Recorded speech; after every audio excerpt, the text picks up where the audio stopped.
잠깐 같이 기도드리겠습니다.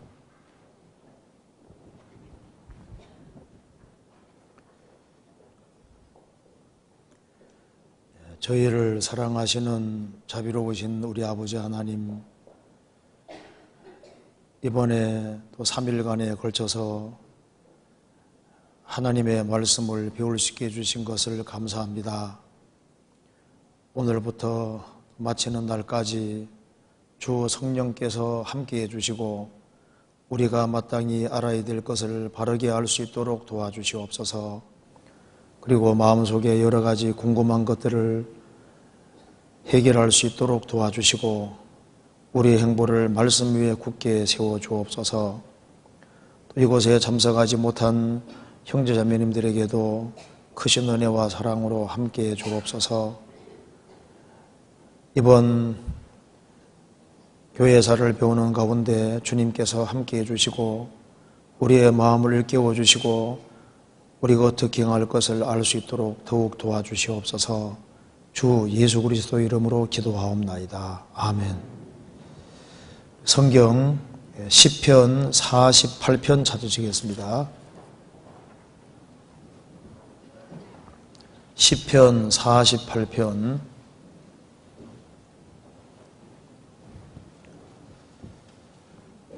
12절입니다. 48편 12절 12절부터 14절까지 같이 읽어보겠습니다.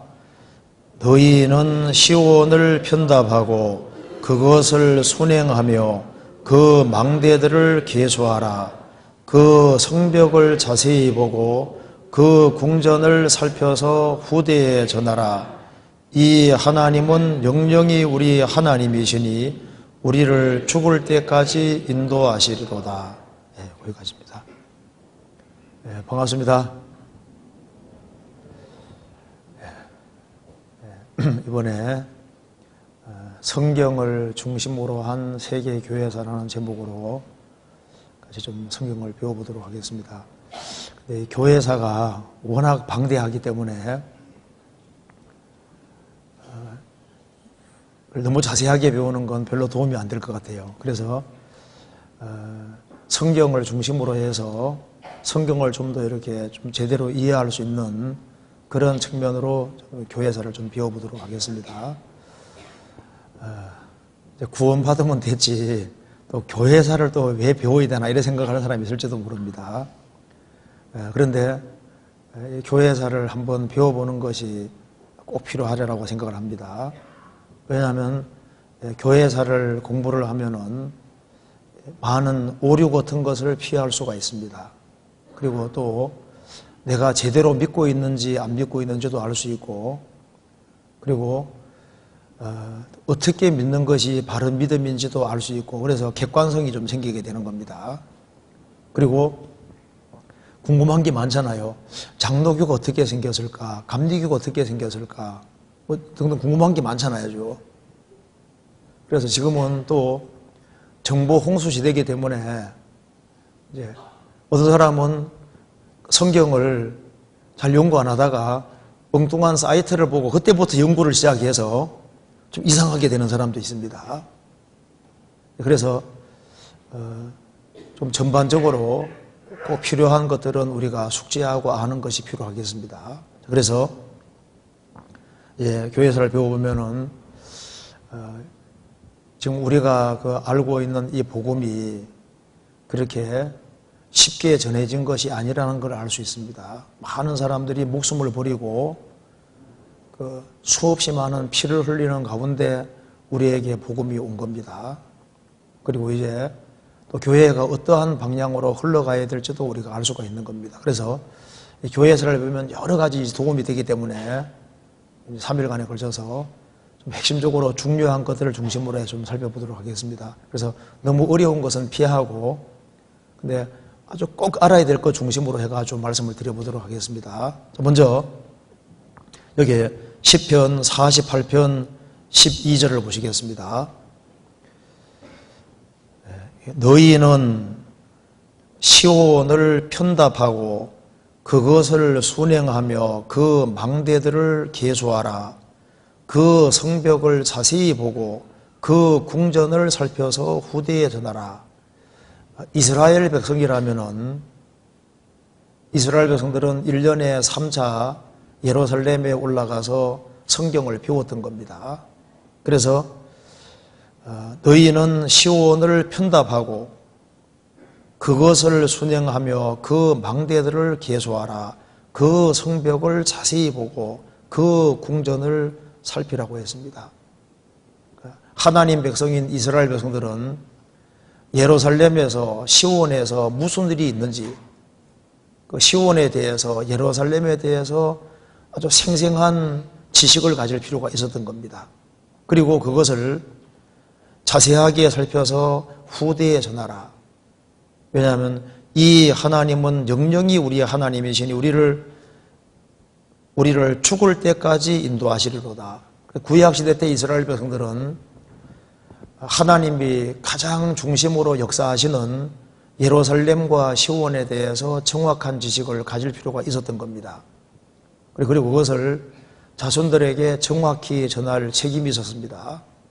하나님 백성인 이스라엘 백성들은 예루살렘에 관심을 가져야 되는 것처럼 신약시대의 그리스도인들은 하나님이 세우신 교회에 대해서 관심을 가져야 되고 교회가 어떻게 형성되는지 어떻게 흘러가는지 그리고 교회에 관한 전반적인 것을 정확히 깨우칠 필요가 있습니다. 그리고 그것을 또 우리의 자녀들에게 또 정확히 깨닫게 해주고 알려줄 필요가 있는데 왜냐하면은 이 하나님은 영영이 우리의 하나님이시고 우리를 지금까지 인도해 오셨고 앞으로도 인도해 가실 것이기 때문입니다. 그래서 구약시대 이스라엘 백성들은 이스라엘 역사에 대해서 정확히 알아야 됩니다. 신약시대의 그리스도인들은 교회에 대해서 정확히 알 필요가 있는 겁니다. 그래서 우리 교회사에 대해 좀 배워보도록 하겠습니다. 우리가 교회사를 시작할 때, 세계 교회사를 시작할 때 교회가 어떻게 형성됐는지를 잠깐 기억할 필요가 있는데요. 예수님이 오시지 않으면 교회가 없습니다. 예수님이 십자가에 죽으시고 부활하시고 승천하시고 예수님이 부활 승천하신 때로부터 해서 50일째 되는 날 오순절에 성령이 강림해서 120명의 사람이 성령을 받습니다. 그리고 베드로 사도의 전도로 한꺼번에 3,000명이 구원받고 5,000명이 구원받지 않습니까? 그래서 성령으로 말미암아 사람들이 거듭남으로 이제 교회가 시작이 되는 거예요. 그런데 교회의 기초가 예수님입니다. 예수님이 내가 내 교회를 세운다고 말씀하셨기 때문에 예수님이 실제가 아니라면은 교회사는 헛것이 되는 겁니다. 그래서 교회가 실제적인 것이 되기 위해서는 예수님의 죽으심과 부활하심이 사실이고 성령이 오순절에 강림하신 것이 사실이고 사람이 구원받을 때 성령이 그 사람 속에 들어오시는 것이 사실일 때 교회의 역사는 실제가 될 수 있는 겁니다. 그런데 이제 제가 수양에 가서 가끔 이렇게 질문하는 걸 듣습니다. 그 예수님이 진짜 계셨냐고 묻는 사람이 있는 거예요. 아니, 세계사 교과서에 나와 있다도 잘 안 믿으려고 합니다. 성경에 나와 있는 걸 어떻게 믿을 수 있냐고. 사람이 꾸민 것이 아닐 수도, 꾸몄을 수도 있지 않냐고 하면서 끝까지 안 믿는 사람들이 있습니다. 그래서 그런 사람들에게 예수님이 실제로 존재했다는 것을 우리가 알려줄 필요도 있습니다. 그래서 성경에만 예수님에 관한 이야기가 나오는 것이 아니고 성경이 아닌 책에도 예수님에 대해서 많이 언급이 되어 있잖아요. 그 중에 몇 가지를 잠깐 한번 보겠습니다. 우리가 이제 전도 집회할 때 요세푸스에 대해서 가끔 듣죠. 이 사람 요세푸스 이거 잠깐 봅시다. 여기 이제 유대 역사가 중에 요세푸스라는 사람이 있는데 AD 37년경에 태어나서 한 100년경에 죽었을 거라고 합니다. 원래 이 사람이 로마 유대 장군인데 전쟁하다가 로마의 포로가 되는 겁니다. 근데 이 요세푸스가 아주 굉장히 유능한 사람이기 때문에 살려줬습니다. 그런데 이제 요세푸스가 유대 역사에 대해서 아주 상세하게 기록을 하고 있는데요. 요세푸스가 쓴 글에 보면은 예수님에 대해서 생생한 언급이 있습니다. 제가 한번 읽어드리겠습니다. 요세푸스가 쓴 고대사에 보면은 요세푸스 고대사, 이거 다시 한번 봅시다. 요거 이제 서점에도 번역이 많이 되어 있는데 요세푸스 고대사에 보면은 이런 내용이 나옵니다. 성경에 나와 있는 대제사장 아나니아가 나오는데, 대제사장 아나니아는 산해드린 공회를 소집한 후에 당시 그리스도라 불린 예수의 형제 야고보와 어떤 사람들을 그들 앞에 데리고 왔다. 그리고 율법을 어겼다고 고소하고 돌로 쳐 죽이도록 그들을 넘겨주었다. 대제사장 아나니아가 그렇게 했다는 겁니다. 그래서 실제로 야고보는 성전에서 집어 던져져서 이제 돌에 맞고 집어 던져져서 죽었는데요. 죽을 때도 무릎 꿇고 기도하며 죽었다 그러잖아요. 그래서 낙타 발굽을 가진 사람으로 불리는 사람이 바로 예수님 동생 야고보입니다. 성경 마가복음 6장에도 예수님의 동생으로 언급이 되어 있는데요. 예수님이 공생애를 할 때는 아마 법적으로 아버지인 요셉이 죽었습니다. 그래서 마리아 아들 목수라고 성경에 남아 있는데요. 그때 마리아가 낳은 사람이 야고보, 요셉, 야고보, 유다, 시몬의 형제라고 성경에 되어 있습니다. 그래서 여기에 정확히 기록되어 있기를 그 당시에 그리스도라 불린 예수의 형제 야고보, 이렇게 언급이 정확히 되어 있습니다. 그리고 요세푸스는 플라비우스 정년이라는 책을 썼는데 그 내용 속에 이렇게 기록이 되어 있습니다. 요세푸스가 쓴 글입니다. 이 무렵에 예수라는 사람이 살았는데 만약 그를 사람이라고 불러야만 한다면 지혜로운 사람이라고 할 수 있다. 그 이유는 놀랄만한 기적을 행했고 진리를 기꺼이 받아들인 사람들의 선생이었기 때문이다. 그는 많은 유대인들과 헬라인들을 자기 편으로 끌어들였다. 그는 그리스도였다. 빌라도가 우리 중에서 높은 지위에 있는 사람들이 예수를 고소하는 말을 듣고 난 후에 즉시 십자가에 처형하라고 선고를 내렸을 때 처음부터 그를 사랑한 사람들은 끝까지 애정을 버리지 않았다. 죽은 지 사흘 되는 날에 부활해서 나타났는데 이는 하나님의 선지자들이 이미 이러한 무수히 많은 놀랄만한 일들을 예언했기 때문이었다. 구약 성경에 예언되어 있었다는 겁니다. 그의 이름을 따라 소위 그리스도인이라 부르는 무리들은 오늘날까지도 사라지지 않고 있다. 요세푸스 글에 정확히 나오는 겁니다. 그리고 이제 로마 역사가 중에 아주 유명한 역사가 세계 교과서도 나오는데요. 타키투스라는 역사학자가, 이 사람 타키투스 읽어봅시다. 이 사람 타키투스인데요. 56년에 태어나서 117년에 죽었는데 고대 로마 역사가입니다. 타키투스 연대기에 기독교의 발생과 네로 황제 당시에 교회 박해에 대해서 언급되어 있습니다. 이 타키투스가 쓴 글에 이렇게 나와 있습니다. 제가 좀 읽어드리겠습니다. 네로 황제는 죄인들을 묶어두고 혐오스러운 행위 때문에 미움을 받는 무리들, 즉 대중들이 그리스도인이라고 부르는 사람들에게 격렬한 고문을 가했다. 그리스도인이라는 명칭이 이 사람의 이름을 따서 붙여진 것인데, 그리스도는 티베리우스의 통치 기간에 로마의 행정관이었던 본디오 빌라도의 손에 극단적인 형벌을 받았다.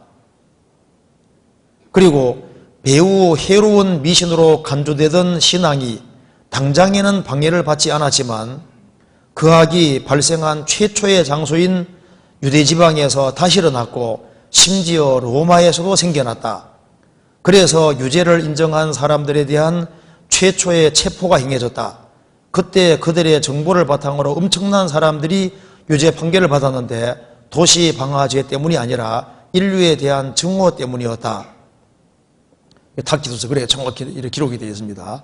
그러니까 아니 십자가에 달린 사람이 청년 예수가 죽었는데 부활했다고 하니 이런 미신적인 것을 믿는 사람들이 있는데 예수가 죽었는데도 불구하고 이것이 이스라엘 땅에 퍼지고 심지어 로마에까지 들어와서 많은 사람들이 그 미신적인 것을 믿고 있다. 이렇게 기록되어 있다 그 말입니다. 이것이 이제 이방 역사가가 기록을 한 겁니다.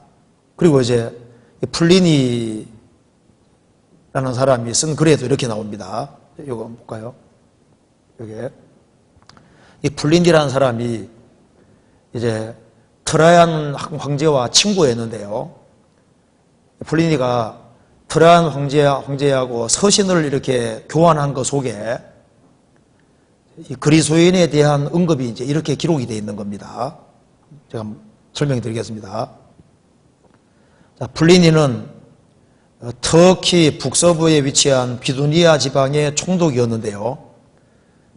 그 황제가 자기 친구였던 겁니다. 트레안 황제와 주고받는 편지가 아직까지 보존되어 있는데 그 내용 속에 이런 것이 나옵니다. 간단하게 읽어드리겠습니다. 나는 그들이 그 총독이니까 그 사람 이제 그리스도인들에게 이제 물어보는 겁니다. 나는 그들이 그리스도인인지 물어보았다. 그런데 그들이 인정하면 두 번, 세 번 똑같은 질문을 반복하면서 그들을 기다리는 것은 처벌뿐이라고 경고한다. 그들이 끝까지 주장을 굽히지 않으면 끌어내어 처형하라고 명령한다. 왜냐하면 그들의 고백의 성격이 무엇이든 간에 그 완고함과 흔들리지 않는 고집을 처벌하지 않고 그냥 내버려 두어서는 안 된다고 생각하기 때문이다. 그러니까 그리스도인이라는 것을 끝까지 포기하지 않으면은 뭐 잘못이 있지 않지만은 그리스도인이라는 걸 끝까지 주장하는 그 고집 때문에 이런 고집 부리는 요건 잘못된 거다 그 말이에요. 그래서 이제 벌 받는다 생각했다는 겁니다. 크리스찬들은 또한 자신들의 죄나 잘못을 다 합쳐도 이 정도밖에 안 된다고 선포했다. 즉 어떤 날을 정해서 동이 트기 전에 정기적으로 모여서 하나님께 대하듯이 그리스도를 존경하는 마음으로 교대로 찬송 구절을 노래했을 뿐이며 또한 범죄를 저지를 목적으로서가 아니라 도적질, 강도 그리고 간음을 하지 않기 위해 맹세함으로써 자신들을 구속한 일밖에 없다는 것이었다. 그 주일날 일을 해야 되기 때문에 아침 일찍 모여서 크리스찬들이 몰래 모였던 겁니다. 그리고 이제 모이고 난 이후에 그 다음에 이제 일하러 갔던 거예요. 자, 이런 일 때문에 나는 플리니는 집사라고 부르는 2명의 여자 노예들을 신문해서 진실을 이끌어낼 필요가 더 분명해졌다. 그러나 터무니없이 장황하게 늘어놓는 일종의 타락한 우상 숭배 외에는 아무것도 알아낼 수 없었다. 그러니까 십자가에 못 박힌 예수가 죽었는데 부활했다는 황당한 소리 하는 거 외에 그걸 미신적인 걸 황당한 얘기를 믿고 있더라 그 말입니다. 그래서 이것이 111년경에 쓰여졌는데요. 이걸 보면은 기독교가 여자 노예들을 포함해서 모든 계층의 사람들 사이에서 그리고 도시와 시골 지역에 빠르게 확산되었다는 것을 증명해 줍니다. 그래서 이 내용 요약하면은 예수님을 하나님으로 경배했다는 점, 그리고 그리스도인들이 높은 윤리적인 수준을 가지고 있었다는 점, 그리고 쉽게 신앙이 흔들리지 않았던 점 등을 우리가 여기서 알 수 있다고 말입니다. 그리고 이제 마라 바르세 파리온의 글에 보면은 영국 박물관에는 1세기 때 시리아 사람 바르 세라피온, 참 이름도 어렵습니다. 바르 세라피온이 쓴 문헌이 있는데 거기에 기록되어 있기를 유대인들이 그들의 성스러운 왕 예수를 처형하고 나서 얻은 유익이 무엇인가? 그들의 성스러운 왕 예수를 처형하고 나서 얻은 유익이 무엇인가? 그러니까 실제 예수님에 대해 정확히 언급하고 있잖아요. 그리고 로마 역사가 수에니토스라는 사람의 글에 보면은 기원 후 120년경입니다. 자신 책 클라디우스가 황제인데 클라우디우스 생애에서 그리스도인의 존재에 대해서 이렇게 언급을 하고 있는데, 유대인들이 그리스도의 선동으로 끊임없이 소요를 일으키고 있었기 때문에 그는 클라우디우스는 유대인들을 로마에서 추방해 버렸다. 성경에서 봅시다. 사도행전 18장 2절입니다.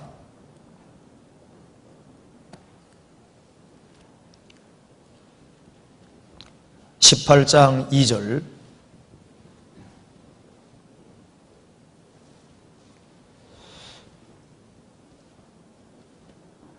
아굴라라 하는 본도에서 난 유대인 하나를 만나니 클라우디오가, 이 사람이 이제 로마 황제 클라우디오스입니다.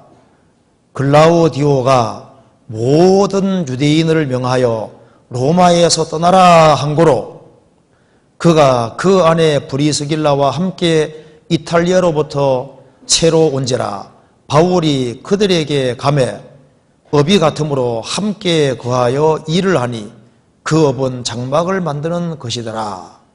그러니까 클라우디오가 모든 유대인들은 로마에서 떠나라. 그래서 로마 역사가 소에네토스가 글을 쓰기를 유대인들이 그리스도의 선동으로 끊임없이 소유를 일으키고 있었기 때문에, 그러니까 예수님 때문에 로마도 복잡해지고 시끌시끌하니까 그냥 유대인들을 다 추방시켜 버렸다고 말입니다. 그게 정확히 나오는 거예요. 그래서 이제 그 책 중에 이제 미국에서 이제 한 사람이 그 쓴 책에 보면요, 이제 이렇게 되어 있습니다. 신약 성경이나 다른 기독교 기록이 전혀 없다면 고대 비기독교인들의 기록을, 예를 들어서 요세푸스라든가 탈무드라든가 플리니, 그 다음에 이제 타키투스라든가 다른 사람들의 그 기록을 쫙 가지고서 이렇게 결론을 쭉 내리면은 성경이 없이도 성경 내용이 그대로 나오게 된다 그 말입니다. 성경책이 없어도. 그러니까 예수를 안 믿는 사람들 책에 쓴 글 있지 않습니까? 그걸 추려서 요약을 딱 하면은 성경 내용이라는 겁니다. 그래서 한 학자가 이제 이렇게 얘기를 했습니다. 첫째, 예수는 유대인의 선생이었다는 것을 알 수 있다. 둘째, 많은 사람들은 그가 치유를 행하고 귀신을 쫓아내는 일을 했다고 믿고 있다. 어떤 사람들은 그를 메시아라고 믿었다. 넷째, 그는 유대 지도자들에 의해서 배척받았다. 다섯째, 티베리아 지방에서 본디오 빌라도의 통치하에서 십자가 못 박혀 죽임을 당했다. 여섯째, 이 수치스러운 죽음에도 불구하고 그가 여전히 살아있다고 믿는 추종자들이 팔레스타인을 넘어, 지방을 넘어 빠른 속도로 확산되어 기원 64년경에는 로마에서도 많은 군중들이 그의 제자가 되었다. 일곱번째, 도시와 시골의 모든 부류의 사람들, 남자와 여자, 노예와 자유인들이 모두가 그를 하나님으로 경배했다. 성경책이 없어도 이런 결론이 나오게 된다 그 말입니다. 그러니까 이런 내용 보면은 예수님이 성경이 아니더라도 역사적인 실존 인물이고, 그리고 성경 외적인 기록에 근거해서도 성경 내용하고 똑같다는 결론을 내리게 된다 그 말입니다. 근데 이렇게 얘기해줘도 안 믿는 사람이 있더라고요. 그래서 이제 제가 이제 이런 얘기를 해줬거든요. 그러면은 생각을 해보자. 이 사복음서에 나와 있는 예수님의 모습, 사복음서에 마태, 마가, 누가, 요한 네 사람이 이제 여기에 예수님을 기록해 놨지 않습니까? 그런데 마태는 세리고, 그리고 누가는 의사고, 그렇죠? 요한은 어부고. 그런데 이런 사람들이 예수님의 생애를 사복음서에 기록해 놨는데 역사 속에서 아무리 훌륭한 사람을 창작을 해도 이 사복음서에 나와 있는 예수님 같은 모습을 창작해낼 수 있습니까? 없습니까? 없어요. 그러니까 사복음서에 나와 있는 예수님만큼 그렇게 훌륭한 모습을 사람이 상상해서 만들 수가 없다 그 말입니다. 왜? 그분은 진짜 계셨기 때문에 그런 거예요. 그리고 이 예수님이 그리스도인 분명한 이유는 뭐냐 하면은 구약 성경은 예수님 모시기 400년 전에 기록되지 않습니까? 그리고 구약 성경 속에 메시아가 온다고 기록이 되어 있는데 구약에 기록된 메시아가 예수님일 수밖에 없는 이유가 있습니다. 다니엘서 9장 보면은 거기에 기록에 보면은 바로 AD 32년경 그 경에 오시는 그분만 그리스도가 될 수 있는 거예요. 성경 한번 찾아봅시다. 다니엘서 9장 보시겠습니다.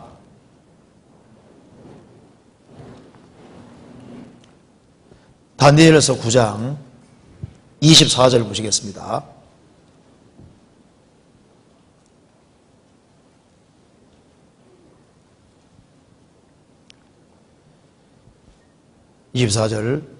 내 백성과 내 거룩한 성을 위하여 70일에로 기한을 정하였나니 허물이 마치며 죄가 끝나며 죄악이 용속되며 영원한 의가 드러나며 이상과 예언이 응하며 또 지극히 거룩한 자가 기름 부음을 받으리라.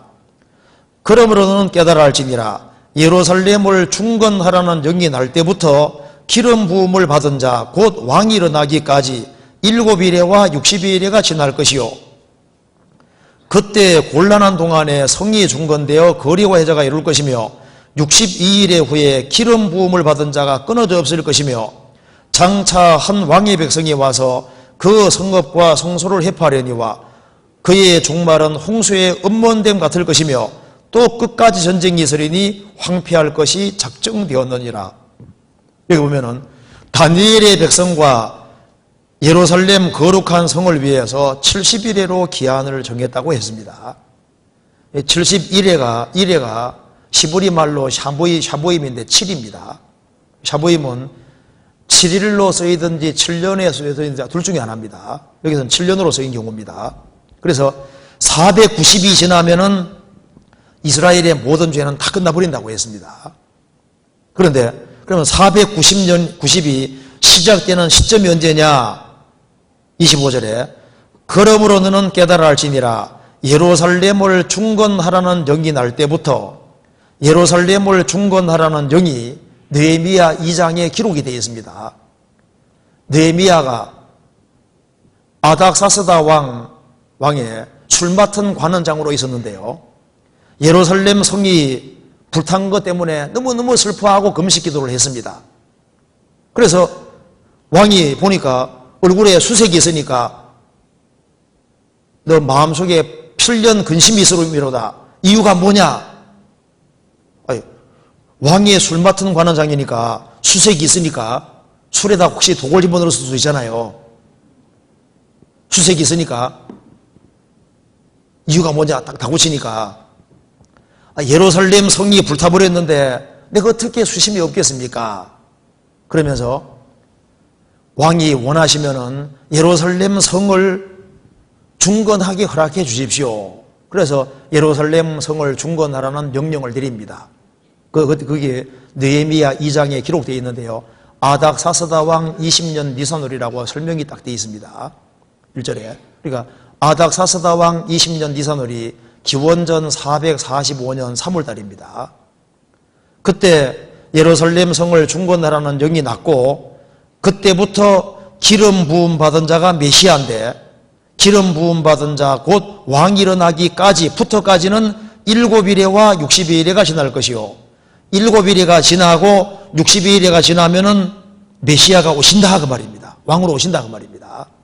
그런데 왜 7일이라는 말을 했냐면은 77에 49, 이 49년 동안 느헤미야가 돌아와서 성읍을 중건하고 예루살렘 성을 중건하고 그리고 이제 그 이후에 보면 뒤에 나와 있죠. 그때 곤란한 동안에 성이 중건되어 거리와 해자가 이룰 것이며, 거리가 정비가 되고 예루살렘 성 바깥으로 이제 물을 둘리게 하는 그 모든 작업하는데 49년 걸린 겁니다. 그래서 7일에가 지나고 또 그로부터 60일에가 더 지나면은, 그러면은 기름 부음 받은 자 왕이 오신다 그 말입니다. 그래서 이날 예수님이 낙이 타고 예루살렘에 입성하셨습니다. 누가복음 19장 나와 있지 않습니까? 그런데 유대 종교가들은 몰랐기 때문에 예수님께서 눈물을 흘리시면서 이 날을 알았으면 좋을 뻔하였는데 너희 숨에 숨겨오도다. 오늘날 평화에 관한 일을 알았으면 좋을 뻔하였는데 내 눈에 숨겨오도다. 예수님이 낙이 타고 예루살렘에 입성하신다고 하는 사실은 스가랴 9장에도 기록되어 있고 시편 118편에도 이날은 기뻐하고 즐거워할 날이라고 했는데 유대 종교가들은 모르는 거예요. 그래서 예수님이 왕으로 입성하시고 그 다음에 기름 부음 받은 자가 끊없을 것이다. 왕으로 입성하시고 난 이후에 얼마 후에 십자가에 죽으셨잖아요. 그렇죠? 그러니까 이 말씀이 적용되는 분은 그 당시에 예수님 밖에는 적응이 안 되는 겁니다. 그래서 유대인들은 예수님 배척한 죄 때문에 장차 한 왕의 백성 로마 군대가 쳐들어와서 예루살렘 성읍과 성소를 완전히 박살내버리고 예루살렘은 짧은 시간 내에 완전히 망하고 흩어져 버리게 되잖아요. 그렇게 해서 69일에는 이루어졌는데 아직 마지막 한 일은 안 이루어졌습니다. 이게 이제 앞으로 7년 혼란 속에서 이루어지는 겁니다. 그러니까 여기 한번 봐봐요. 여기에 다니엘의 70일에 대해서 책들이 많이 있는데요. 알바 맥클레인 이 사람이 쓴 책에도 보면은 예루살렘을 중건하라는 영이 기원전 445년에 났다는 걸 정확히 얘기를 하고 있습니다. 그리고 예수님이 예루살렘 왕으로 입성하시고 며칠 후에 십자가에 죽으시는 거예요. 그래서 여기에 70일의 시작은 기원전 445년 3월 14일에 시작이 된다고 말입니다. 그래서 예수님이 시보리 원력으로 쫙 계산하면은 정확히 예루살렘에 왕으로 입성하시는데요. 이게 이제 데이터가 딱 나오는 겁니다. 그러니까 이제 성경에 기록된 대로 예수님이 오셔서 죽으시고 부활한 것이 사실이고 예수님 밖에는 메시아가 될 수 없는 겁니다. 자, 그런데 이제 코란경이 잘못됐다는 걸 우리가 아주 쉽게 알 수 있습니다. 자, 모든 역사 기록은 예수님이 죽었다고 되어 있는데 코란경에는 예수님이 안 죽었다고 되어 있거든요. 성경이 기록되고 난 이후에 대략 한 600년이 지나서 마호멧이라는 사람이 등장해서 이제 구설에서 코란경이 만들어지는 게 코란경입니다. 제가 가져왔는데요. 코란경. 이 코란경이 보면은 코란경이 신구약 성경 짜집기 한 책입니다. 제가 몇 군데를 한번 읽어드리겠습니다. 여기 이제 코란경이 보면은 제가 그 광주교회 전도집회 갔을 때 그 파키스탄에 있는 그 미나스 목사님이 이제 와서 그때 한 3일인가 같이 이렇게 있으면서요. 그 미나스 목사님이 얘기하시던데요. 이 파키스탄의 이슬람 교도들이 역사 공부하면서 크리스찬들이 가끔씩 된답니다. 왜냐하면 코란경에는 예수님이 안 죽었다고 되어 있는데 역사 기록은 다 죽었다고 되어 있으니까 둘 중에 하나는 잘못된 거 아니냐고 말입니다. 그런데 역사 기록에도 예수님이 다 죽었다고 되어 있고 성경도 죽었다고 되어 있는데 코란경에는 안 죽었다고 되어 있으니까 둘 중에 하나 잘못된 거잖아요. 그래서 코란경이 옳지 않구나 하는 걸 깨닫고 그래서 크리스찬 되는 사람이 있다고 얘기하더라고요. 자, 코란경 여기에 몇 군데 한번 잠깐 읽어보겠습니다. 여기에 코란경이 기독교에 대해서 언급하면서 기독교는 인간을 신으로 섬김으로써 하나님의 정하신 법도를 어겼다. 그렇게 나와 있고 삼위일체의 교인은 용납되어서는 안 된다. 코란경이 정확히 나옵니다. 대신 속죄한다는 교인은 잘못된 것이다. 그렇게 성경에 중요한 걸 다 바꾸는 겁니다. 그 다음에 낙원에 대해서 얘기를 하면서 낙원에는 낙원 속에는 융단 깔린 바닥도 있고 폭신폭신한 베개도 있고 깨끗한 음료수도 있고 그 다음에 여기 낙원 속에 눈을 내리깔고 커다란 눈을 가진 순결한 여인들이 있는데 남자들의 장소를 만들어 놨습니다. 그리고 여기에 고난경에 노아도 언급되어 있고 다윗에 대해서도 자세히 나오고 아브라함도 자세히 나오고 마리아도 나옵니다. 모세에 대해서는 막 아주 자세히 나옵니다. 그러면서 여기에 예수님에 대한 언급을 잠깐 보면요. 여기 아브라함에 대해서 잠깐 읽어드리면 아브라함이 이렇게 나옵니다. 아브라함은 이스마일이 태어날 것이라는 기쁜 소식을 듣는다. 이삭이 태어날 것이라는 기쁜 소식을 듣는다. 아브라함은 그의 아들 이스마엘을 희생으로 바치는 꿈을 꾼다. 아브라함은 이스마엘을 황량한 계곡에 버린다. 그러니까 아브라함이 이삭을 바친 것이 아니라 꿈에 이제 이스마엘을 바치라는 얘기를 듣고 이스마엘을 바쳤다 그 말입니다. 이렇게 바꿔놨잖아요. 고난경에 이렇게 나옵니다. 그리고 이제 여기에 예수님에 대해서 이제 이렇게 언급되어 있는데요. 예수는 대추 야자가 익었을 때 태어났다.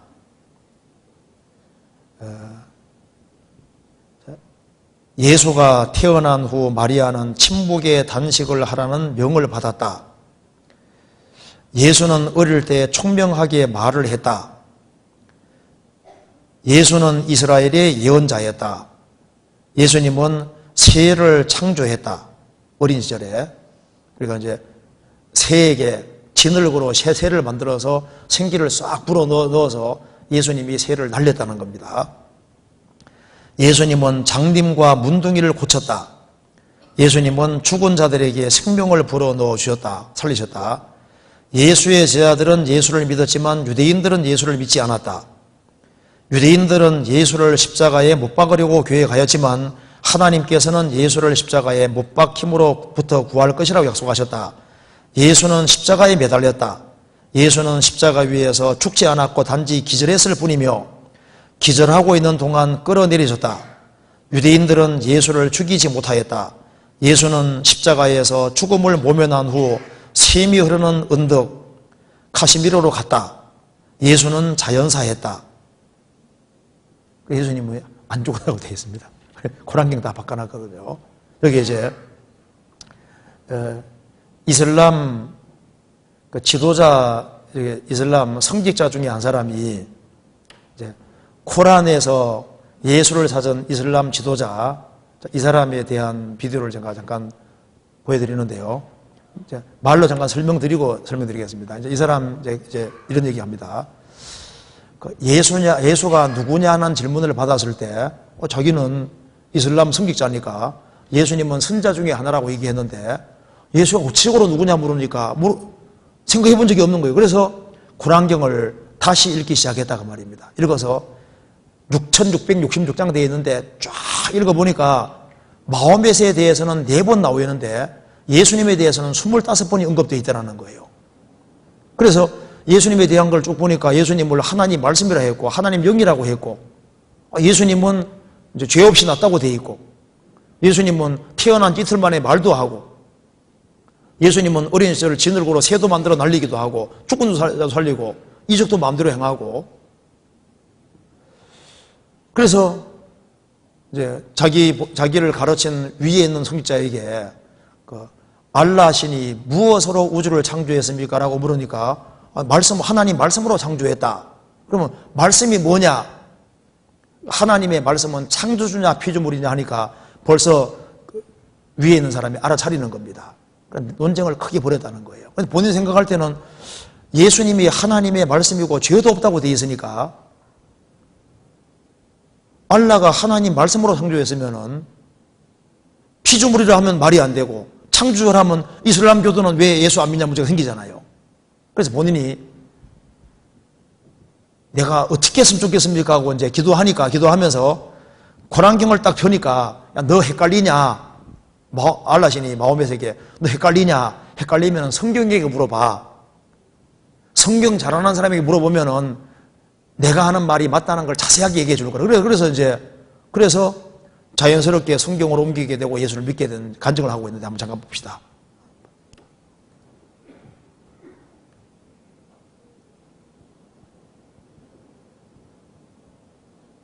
이 사람은 18살 때 무슬림 성자가 되어 사람들을 가르쳤습니다. 한번 봅시다. So, when exactly did you start to think for the first time, this isn't true? When did you start to turn away from Islam, or I mean, what made you begin to pursue Christianity? Okay, while I was working in a Muslim masjid as an imam, as a parish priest, once I preached in my parish that Jesus Christ is not God. For me, God was only Allah, and I believe Allah never married, so no son for Allah. So I preached there that Jesus is not God. Then somebody asked me, who is Jesus? From the crowd. Maybe a Muslim, but he asked me, who is Jesus? I was preaching he is not God, but the question, who is he? To know who is he, I read the entire Quran once again. 114 chapters, 6,666 verses in Quran. When I read it, the name of Prophet Muhammad I found in Quran 4 places, but the name of Jesus I found 25 places. There itself I was little confused. Why Quran giving more preference for Jesus? And second thing, I could not see any woman's name in Quran. Prophet Muhammad's mother name or wife's name or children name, no. In the Quran there is only one woman name I found, Maryam, the mother of Jesus. No other woman name. And in the Holy Quran chapter 3, the name of the chapter is Family of Maryam. And the Holy Quran chapter 19, the name of the chapter itself is Maryam. One chapter is Maryam.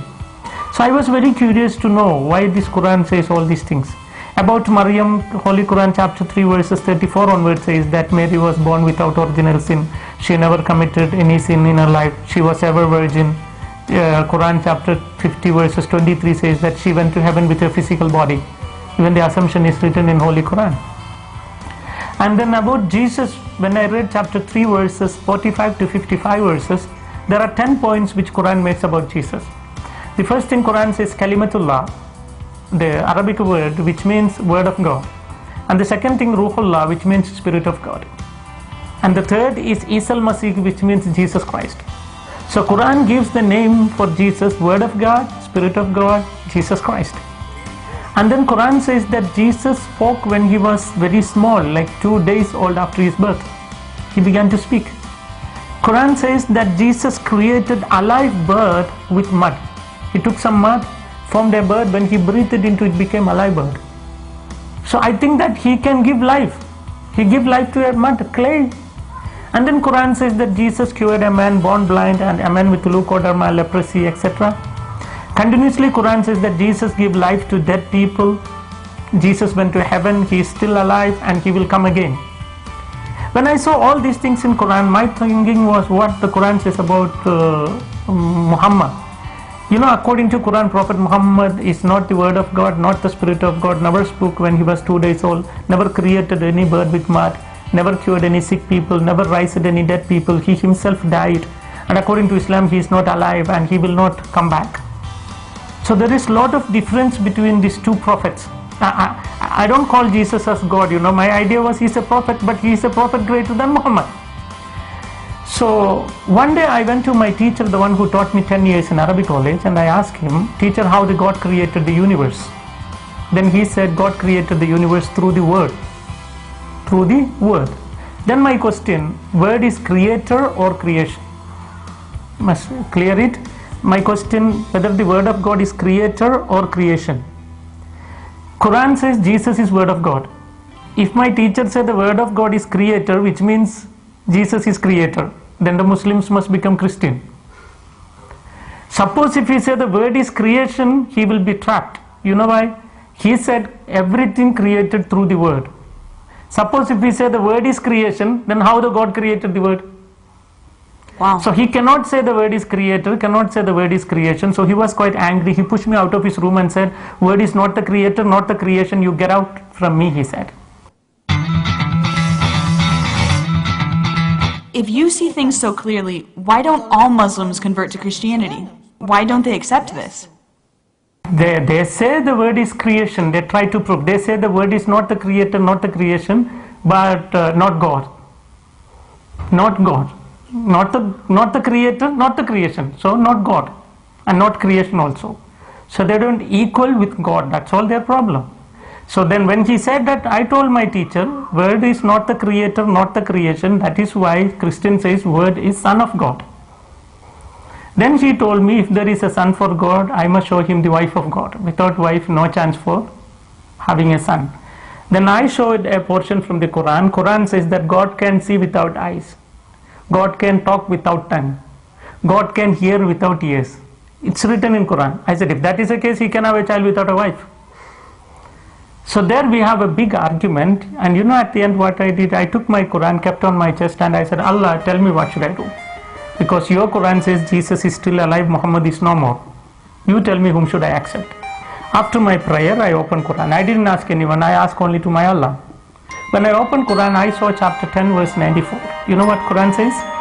فَإِن كُنْتُمْ فِي شَكٍّ مِّمَّا أَنزَلْنَا إِلَيْكَ فَاسْأَلِ الَّذِينَ يَقْرَؤُونَ الْكِتَابَ مِنْ قَبْلِكَ لَقَدْ جَاءَكَ الْحَقُّ. If you have any doubt in this Quran which I gave to you, go and read the Bible, or ask the people, those who read the Bible. The truth is already revealed in that. So if you ask me, who made me Christian? It's not any fathers, it's not any sisters, it's not any bishops, it's not any cardinal, it's not even Pope. But the Holy Quran converted me to Christianity.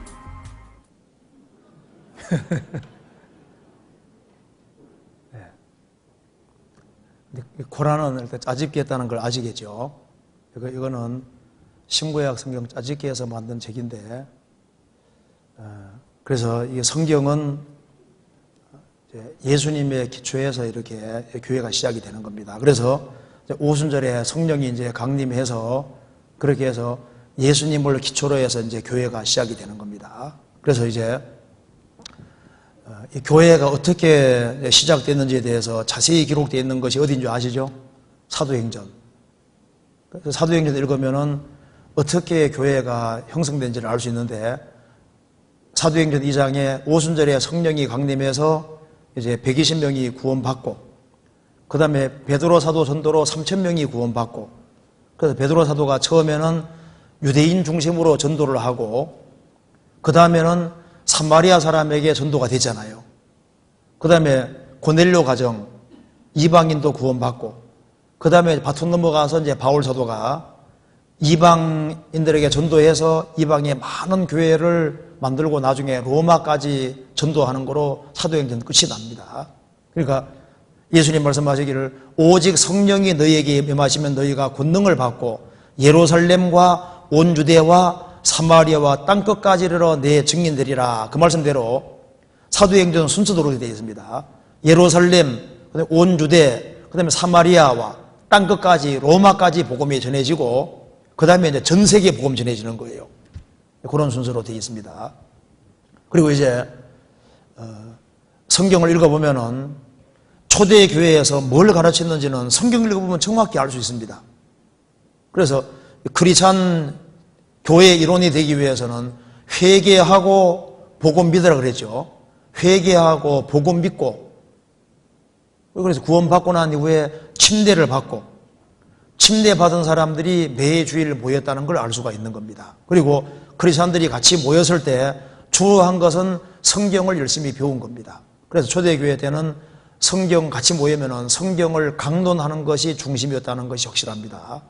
성경 찾아봅시다. 사도행전 20장 찾아보시겠습니다. 사도행전 20장 7절. 여기서 어떻게 모였는지를 볼 수 있는데요. 20장 7절. 안식 후 첫날에, 그러니까 일요일입니다. 주일입니다. 안식 후 첫날에 우리가 떡을 떼려 하여 모였더니 바울이 이튿날 떠나고자 하여 저희에게 강론할세 말을 밤중까지 계속하며 우리의 모인 윗다락에 등불을 많이 켰는데 유두고라 하는 청년이 창에 걸터 앉았다가 깊이 졸더니 바울이 강론하기를 더 오래 하며 졸음을 이기지 못하여 삼청루에서 떨어지거늘 이렇게 보니 죽었는지라. 바울이 내려가서 그 위에 엎드려 그 몸을 안고 말하되 떠들지 말라. 생명이 저에게 있다 하고 올라가 떡을 떼어 먹고 오랫동안 곧 날이 새기까지 이야기하고 떠나니라. 사람들이 살아난 아이를 데리고 와서 위로를 적잖게 받았더라. 안식 후 첫날 주일날 모였다는 걸 알 수 있고 같이 모여서 성경을 배웠는데 바울 사도가 설교를 길게 했다는 걸 알 수 있죠. 얼마나 길게 하는지 유독을 하는 청년이 창에 걸터 앉았다가 졸다가 떨어져 죽잖아요. 나중에 살려놓고 난 이후에 21절 올라가 떡을 떼어 먹고 같이 교제하면서 오랫동안 곧 날이 새기까지 이야기하고 떠나니라. 온라인 타고 가니라. 밤새도록 교제하고 떠나갔다. 아이는 살았다 그랬죠. 그러니까 이 당시에 설교가 길었다는 걸 알 수 있어요. 그렇죠. 그 앞에 사도행전 19장 봅시다. 19장 8절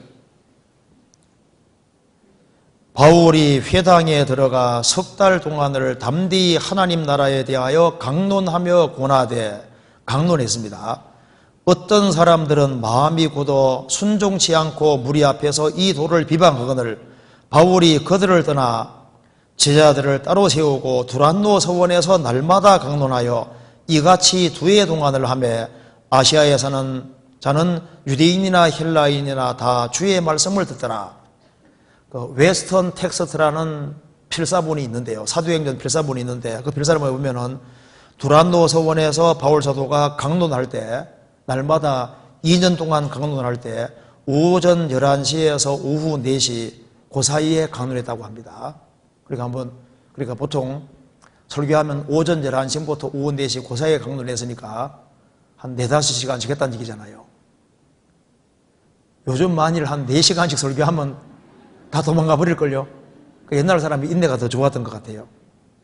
그리고 옛날에는 이제 같이 모이면은 앞에서 한 사람이 성경을 쫙 읽고 다른 사람들은 들었던 것 같습니다. 성경 한번 요한계시록 1장 한번 봐봐요. 요한계시록 1장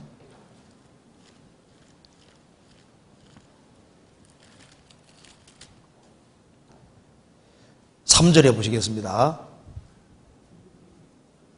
같이 읽어보겠습니다. 이 예언의 말씀을 읽는 자와 듣는 자들과 그 가운데 기록한 것을 지키는 자들이 복이 있나니 때가 가까움이니라. 이 예언의 말씀을 읽는 자는 단수로 되어 있죠. 듣는 자들은 복수로 되어 있죠. 그 가운데 기록한 것을 지키는 자들이 복이 있나니. 그러니까 앞에서 한 사람이 쫙 읽고, 옛날에는 책이 귀했으니까 앞에서 같이 모이면은 성경책을 쫙 읽고 나머지 사람은 귀담아 열심히 듣고 그 다음에 그 말씀을 듣고서 생활 속에서 지켰다 그 말입니다. 그러니까 사실은 설교하는 것보다 주일날 모이면은 앞에서 성경을 대표로 쫙 읽고 다른 사람은 쫙 듣고 그렇게 해도 훨씬 성경을 많이 깨우실 수도 있을 겁니다. 그렇잖아요?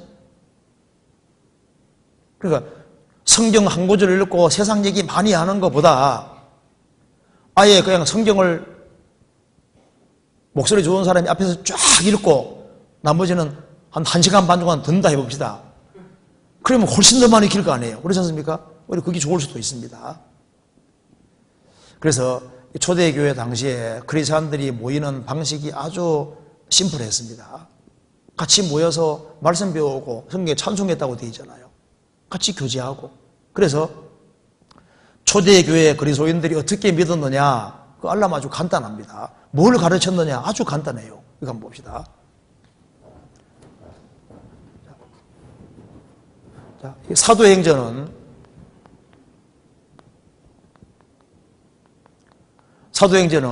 오순절에 성령이 강림해서 이제 교회가 예루살렘과 온 유대와 사마리아 땅까지 로마까지 전해지는 과정을 쭉 얘기를 했습니다. 그러면은 예루살렘부터 해서 이제 로마까지 복음 전해지는 과정에 도대체 뭘 가르쳤느냐? 그거 하려면 간단합니다. 이제 성경 로마서, 그 다음에 갈라디아서 읽어보면 뭘 알 수 있습니까? 사람은 절대 행위로 천국 가는 것이 아니라 주님의 공로를 믿음으로만 천국 간다. 그걸 아주 확실히 깨닫게 해줍니다. 그러잖아요. 그 다음에 로마서 갈라디아 그 뒤에 뭐가 있습니까? 그 다음 무슨 그거 있습니까? 에베소서. 그렇죠. 그럼 에베소서는 뭘 얘기하는 겁니까? 에베소서는 믿음으로 구원받았으면 그 다음 뭘 알아야 됩니까? 교회가 뭔지를 알아야 되잖아요. 그래서 에베소서는 교회가 뭐냐 그거 알려주는 책이잖아요. 교회는 창세전에 예정됐는데 교회에 이론되는 것은 복음을 회개하고 복음 믿을 때 성령 요심으로 교회에 이론이 되는 거다. 그래서 이 교회가 뭔지를 자세하게 설명해 놓은 게 에베소서입니다. 그러면 그 다음에 빌립보서는 뭐예요? 빌립보서는 교회 안에서 그리스도인들이 어떻게 교제해야 되느냐. 빌립보서는 교제를 말하는 책이지 않습니까? 그렇죠? 골로새서는 뭐예요? 골로새서는 교회를 형성하고 구원받은 무리들이 교제하는 속에 역사하시는 주님이 어떤 분이냐, 예수님이 구체적으로 어떤 분이냐, 그 예수님이 어떤 분이 교회 안에 역사하시는 교회 머리로 계시고 교제를 주관하시는 예수님이 어떤 분이냐 그걸 자세하게 설명해 놨잖아요. 골로새서는 예수님이 누군지를 자세히 밝히고 있습니다. 그 다음에 데살로니가 전후서는 뭘 얘기를 합니까? 전후서는 이제 예수님이 재림하신다. 재림. 예수님이 공중에 재림하실 때 거듭난 그리스도를 데려간다는 얘기잖아요. 그러니까 초대의 교회 때 복음 전해지는 과정에서 뭘 가르쳤느냐? 오직 믿음으로 구원받은 사람이 교제 가운데 거해야 되고, 교회 가운데 거하고, 교회 가운데서 서로 사랑하고 교제하고, 복음 안에서 교제하고, 그러면서 복음을 위해서 협력하는 그런 일을 하는 가운데 재림하신 예수님을 만나야 된다 그 말입니다. 주로 내용이 다 그 뒤도 다 마찬가지로 되어 있는 거예요. 그잖아요. 그러니까 뭘 가르치는지 알려면은 성경 확인하면 그냥 확인되는 거지 않습니까? 근데 이걸 이제 잘 유지해야 되는데 이제 교회가 되어가면 진행되면서 이렇게 달라지기 시작하는 겁니다. 그러면 이제 교회사를 배워야 되는데 교회사가 복잡하지 않습니까? 그런데 복잡하지 않도록 하나님이 아주 알기 쉽게 아예 만들어 놓으셨어요. 아시아에 7교회, 아시아에 많은 교회들이 생겼는데 그 중에 하나님께서 아시아의 7개 교회를 딱 찍어서 요한계시록 2장 3장에 기록을 해놨습니다. 그래서 요한계시록 2장 3장에 나와 있는 교회의 모습은 예수님 초림할 때부터 재림할 때까지 지구상에 있는 모든 교회들을 딱 대표로 다 집어넣는 거예요. 그러니까 초대 교회 때부터 세상 끝날 때까지 지구상에 이런 교회들이 있다는 것을 7개로 요약해놨다 그 말입니다. 그러니까 항상 존재하는 교회의 모습이 크게 7가지 있을 걸 말씀하는 거예요. 그와 동시에 순서가 에베소 교회부터 시작해서 에베소, 서머나, 버가모, 두아디라, 사데, 빌라델비아, 라오디게 이렇게 순서가 되어 있잖아요. 순서가 되어 있는데 그것이 초대 교회 때부터 세상 끝날 때까지 교회의 역사 속에 올라가는 거하고 내용이 똑같이 되어 있는 겁니다. 그러니까 이 아시아에 많은 교회들이 있는데 하나님께서 그 중에 7개를 딱 집어서 순서를 딱 배열해 놨는데 정말 놀라운 거예요. 그래서 초대교회 당시에 많은 교회들이 있는데 초대교회 두드러진 교회의 모습은 에베소 교회의 모습입니다. 그리고 이제 박해받는 교회 시대에 보면은 많은 교회들이 다 있었는데 주로 서머나 교회의 모습인 거예요. 우리 시대에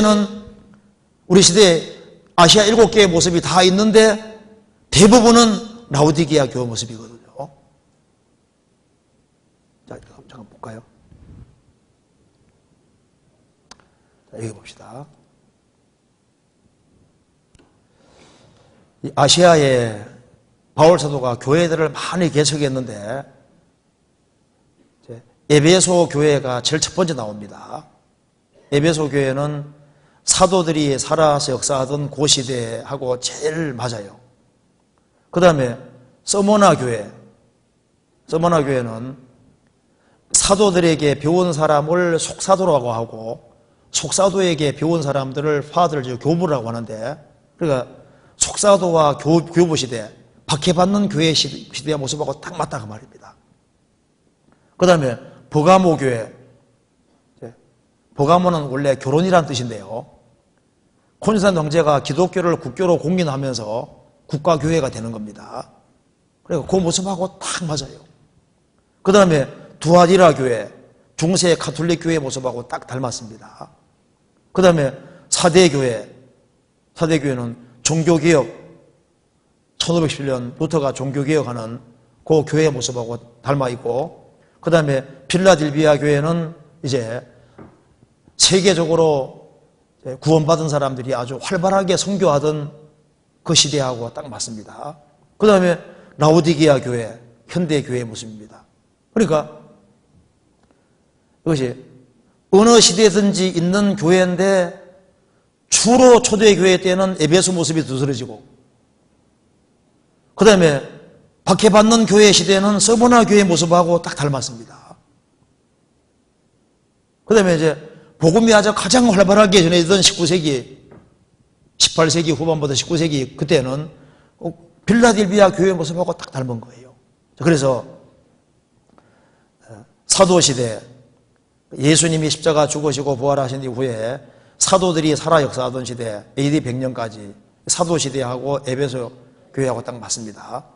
속사도시대와 교부시대, 서머나 교회 시대, AD 100년에 313년까지. 그 다음에 국가교회 시대, 버가모 교회, 313년에서 590년에 이제 교황제도가 처음 만들어지거든요. 진짜 교황제도가 수립이 돼서 이때가 이제 가톨릭 시작입니다. 중세 가톨릭. 590년에서 1511년까지 중세 가톨릭 교회의 모습하고 닮았고, 그 다음에 종교개혁 시대, 4대 1517년에서 1700년, 그 다음에 제2의 종교개혁 시대, 영적 부흥 시대, 필라델비아 시대, 1700년에서 1900년, 이때 복음이 세계적으로 제일 활발하게 전해졌습니다. 그 다음에 현대교회 시대, 라오디게아 교회, 1900년부터 그 이후. 그러니까 아시아의 7교회의 모습하고 꼭 닮았다 그 말입니다. 그러니까 하나님은 전지전능하신 분이죠. 그러니까 이제 교회가 어떻게 흘러갈지도 아시잖아요. 그죠?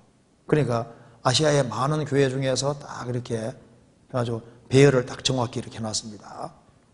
그래서 예수님 오신 때부터 이제 AD 100년까지를 사도시대라고 하는데요. 예수님은 정말 시기적절할 때 오신 겁니다. 성경 한번 찾아봅시다. 갈라디아서 4장 보시겠습니다. 4장 4절.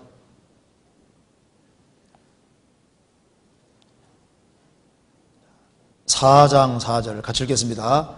때가 참에 하나님이 그 아들을 보내사 여자에게서 나게 하시고 율법 아래 나게 하신 것은 됐습니다. 여기 보면 때가 참에 하나님이 그 아들을 보내셨다. 예수님이 지금부터 2000년 전 AD 1세기에 이스라엘 땅에 오셔서 십자가에 죽으시고 부활하는 그때가 때가 참에 가장 적절한 때에 오셨습니다. 그때가 이 로마에 복음 전해질 때 가장 좋은 시기입니다.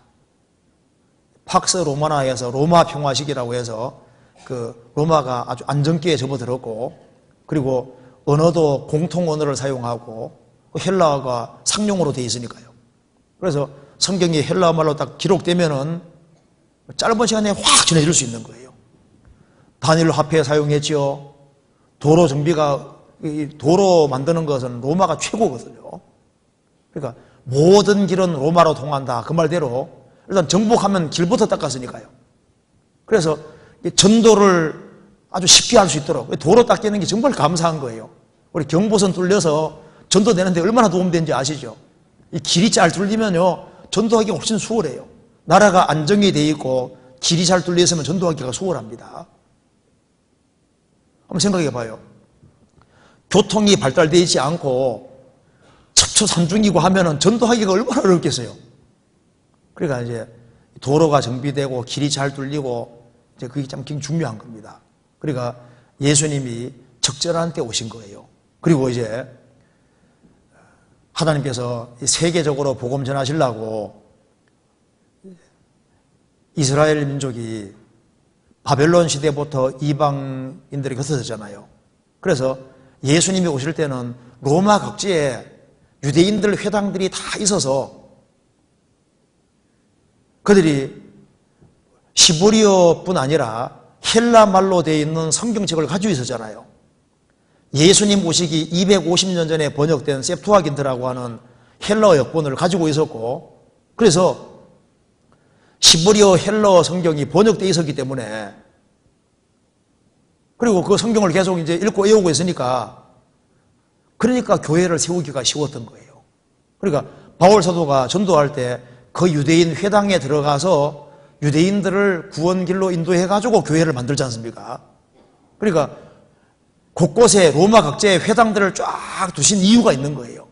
그렇게 해야만 교회들이 실제로 세워질 수 있고, 이제 교회가 이제 복음이 널리 전파될 수가 있는 겁니다. 그리고 이 당시가 도덕적으로 굉장히 이제 부패가 많이 됐고, 그리고 인명을 굉장히 경시하고 노예제 사회니까 노예들을 많이 부르니까 성적으로 죄도 많이 지잖아요. 그러니까 가정이 제대로 되겠어요? 아니, 노예를 많이 거느리고 있으니까 남자들이 그냥 아내만 가까이 하겠습니까? 노예들을 그러니까 가정이 엉망이 돼버리는 거예요. 그러면 남자들이 죄지면 너만 죄지면 나도 죄진다 하고, 그래서 로마에 가정들이 막 계속 파괴돼 나가고, 그래서 구세주의 필요성을 절실히 느낄 때 복음이 전해졌으니까 짧은 시간 내에 복음이 로마까지 확 전해지는 거예요. 그러니까 여기 때가 참에, 이 말이 맞는 거예요. 아주 적절할 때 오셨고, 이 로마 시대 이때 와야만 짧은 시간 내에 복음이 활발하게 확 전해지게 되는 거예요. 이제 그래서 사도 시대에 어떤 일이 있었느냐, 이건 우리가 성경을 읽으면 잘 알 수 있는 겁니다. 그래서 사도 시대 교회의 특징은 교리의 정토성을 잘 유지하고 있죠. 왜? 주님께로부터 직접 배운 사람들이 가르쳤으니까 얼마나 정확하겠어요. 그리고 그들은 정말 서로 사랑하고, 그리고 하나가 되어 열심히 복음 전했던 겁니다. 그런데 에베소란 뜻이 뭔지 아시죠? 미끄러진다 그런 뜻이잖아요. 처음에 그렇게 사랑하고 주님이 곧 오시리라 생각했는데 주님이 빨리 안 오시고 하니까 어떻게 될까요? 사랑이 조금 식어가지는 거예요. 그래서 처음 사랑을 버렸느니라 그 말하고 똑같이 되는 겁니다. 그래서 예수님이 오신다 했는데 죽으시고 부활하셨는데 10년, 20년, 30년, 40년 지나도 안 오시니까 열렬하게 기다렸는데 그게 길어지면은 어떻게 될까요? 사랑이 이제 조금 식어지겠죠. 그래서 미끄러진다, 사랑 식어진다, 그 말하고 똑같이 되는 겁니다. 그래서 사랑이 조금씩 식어지면 엉뚱한 게 들어올 수 있잖아요. 그렇죠? 구원받은 사람 중에 각 구원받은 사람 막 주님이 곧 오신다 하고 막 이렇게 막 열렬히 바랐는데 10년 지나도 안 오시거든, 주님이. 20년 지나도 안 오시거든요. 30년 지나도 안 오시고 하면 늦게 오겠지 이래가지고 마음이 흐트러질 수 있잖아요. 초대교회 때도 마찬가지입니다. 그래서 사도시대 그렇게 열렬히 뜨거웠는데 시간 지나가면서 사랑이 조금씩 식어졌던 거예요. 사도 요한은 주로 설교하는 내용이 끊임없이 사랑하라고 그래요. 사랑하라고. 자, 그래서 이게 사도시대에 주님의 가르침을 직접 받은 사람들, 그리고 사도들이 직접 세운 교회지만은 그 교회를 무너뜨리려고 마귀가 역사했을 거 아니에요. 그렇죠? 그래, 마귀 역사를 했는데 이걸 여기 이렇게 요약하면 됩니다. 여기 봅시다. 자, 사탄이, 주님이 이제 교회를 세우셨는데 사탄은 복음을 해방하잖아요. 그래서 복음을 변질시키고 교회를 분열시키고 외부의 핍박, 이제 이 세 가지를 하는 겁니다. 그래서 복음을 전해야 되는데 마귀가 벽에 있으니까 복음이 아니라 약간 다른 복음. 그리고 서로 사랑해야 되는데 하나가 못되게 만드는 일이 있고, 그 다음에 이제 박해를 하는 일이 있는 겁니다. 그래서 초대교회 당시에 마귀가 무슨 일을 하려고 하느냐 아주 간단하게 알 수 있죠. 성경의 복음을 그대로 믿으면 구원받을 테니까 복음하고 약간 다른 복음을 넣으려고 마귀가 노력했으니까, 초대교회 때부터 넣으려고 했으니까 그 이후에는 다른 복음이 많이 나오게 될 거 아니에요. 그렇지 않습니까? 벌써 초대교회 때 벌써 마귀가 집어넣었거든요. 성경 찾아봅시다. 고린도후서 11장. 고린도후서 11장.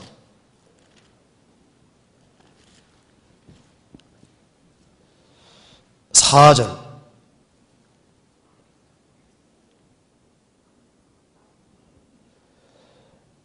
만일 누가 가서 우리의 전파하지 아니한 다른 예수를 전파하거나 혹 너희의 받지 아니한 다른 영을 받게 하거나 혹 너희의 받지 아니한 다른 복음을 받게 할 때에는 너희가 잘 용납하는구나. 13절. 저런 사람들은 거짓 사도요 괴율의 여건이니 자기를 그리스도의 사도로 가장하는 자들이라. 이것이 이상한 일이 아니라, 그때 뭐라 했습니까? 사단도 자기를 광명의 천사로 가장하나니, 그러므로 사단의 일꾼들도 자기를 의의 일꾼으로 가장하는 일이 그것이 또한 큰일이 아니라 저희의 결국은 그 행위 되리라. 분명히 사도들은 정확한 예수, 정확한 복음, 그리고 성령의 역사를 정확히 얘기했는데 마귀가 가만히 있겠습니까? 마귀는 약간 다른 예수, 약간 다른 복음, 다른 영을 주입시키는 거예요. 그래서 사탄의 일꾼들이 이 당시에도 많이 있었습니다. 그 사탄의 일꾼 배후에 누가 있습니까? 사탄. 초대교회 배후에도 마귀가 크게 역사하셨던 겁니다. 그리고 왜 성령의 하나됨을 힘들지키라고 했냐면은 벌써 마귀가 끼려고 하잖아요. 고린도 교회도 벌써 분파가 생겼습니다. 나는 바울에게 속했다. 나는 아볼로에게 속했다. 나는 게바에게 속했다. 베드로에게 속했다. 나는 그리스도에 속했다. 초대교회 때 벌써 분당이 생기고 편당이 생기고 문제가 생겼잖아요. 그리고 사도행전 20장에도 내가 떠난 이후에 흉악한 이리가 너희 중에 들어오게 될 것이다. 또 자기를 쫓게 하려고, 너희 중에도 자기 쫓게 하려고 어그러진 말 하는 사람 나타날 줄 내가 안다. 그래서 초대교회 때부터 그런 겁니다. 그리고 마귀가 가만 아니죠. 그 마귀가 외부적인 핍박을 가하는데 사도시대 때 핍박이 크게 두 곳에서 왔습니다. 먼저는 유대인의 핍박, 또 한 가지는 로마 황제를 통한 핍박이 오게 되는 거예요. 자, 성경 찾아봅시다. 데살로니가전서 2장.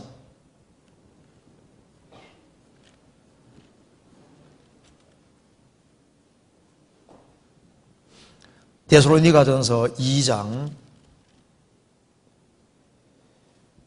15절입니다. 유대인은 주 예수와 선지자들을 죽이고 우리를 쫓아내고 하나님을 기쁘시게 아니하고 모든 사람에게 대적이 되어 우리가 이방인에게 말하여 구원 얻게 함을 저희가 금하여 자기 죄를 항상 채우며 노하심이 끝까지 저희에게 임하였느니라. 그러니까 초대교회 당시에, 사도시대 당시에 사도들을 따라다니면서 대적한 사람들이 누굽니까? 하나님 믿는 유대인들이 있던 거예요. 그래서 유대인들 때문에 결국은 많은 사람들이 죽임을 당하게 되는 겁니다. 결국은 바울도 유대인들 송사 때문에 결국은 목살리게 되는 거잖아요. 그래서 또 한 가지는 이제 황제의 박해인데, 특히 네로 황제하고 그 다음에 이제 여기 한번 봅시다. 이제 사도 시대에는 핍박이 크게 두 사람인데, 로마 황제 핍박, 네로 황제가 유대인들을 많이 죽였고, 그 다음에 도미시안 황제, 이 황제, 이 두 사람이 사도시대 때 크리스찬들을 많이 죽이게 됩니다. 그래서 여기에 네로 황제가 유대인들을 죽이게 된 배경은 잘 아실 겁니다. 64년에 로마 지역의 14지역 가운데 10군데가 큰 화재가 발생해서 7일 동안 지속돼서 로마의 3분의 1이 타버립니다. 그런데 로마 화재가 발생하니까 로마를 통치하는 네로 황제에 대해서 안 좋게 생각할 거 아니에요. 그래서 네로가 불질렀다는 말이 있는데 그건 정확하지 않습니다. 어쨌든 간에 로마시의 3분의 1이 타버렸으니까 4분의 3이 타버렸으니까 그러니까 로마의 3분의 1이 타버렸으니까 엄청난 피해를 입었잖아요. 그러니까 네로 황제가 속죄양으로 크리스찬들을 지목하는 겁니다. 이 불을 지른 방화범들이 크리스찬들이다. 그렇게 해서 로마시를 불태운 사람들을 크리스찬으로 이렇게 몰아서 크리스찬들을 죽이는 거예요. 그래서 이 크리스찬들에게 대대적인 박해가 가해졌는데 이제 이것을 배경으로 해서 이제 쓴 것이 바로 베드로 찾아봅시다. 베드로 전서 4장입니다. 이제 네로 황제 박해를 앞두고 지금 이걸 쓰고 있는 겁니다. 베드로 전서 4장 17절.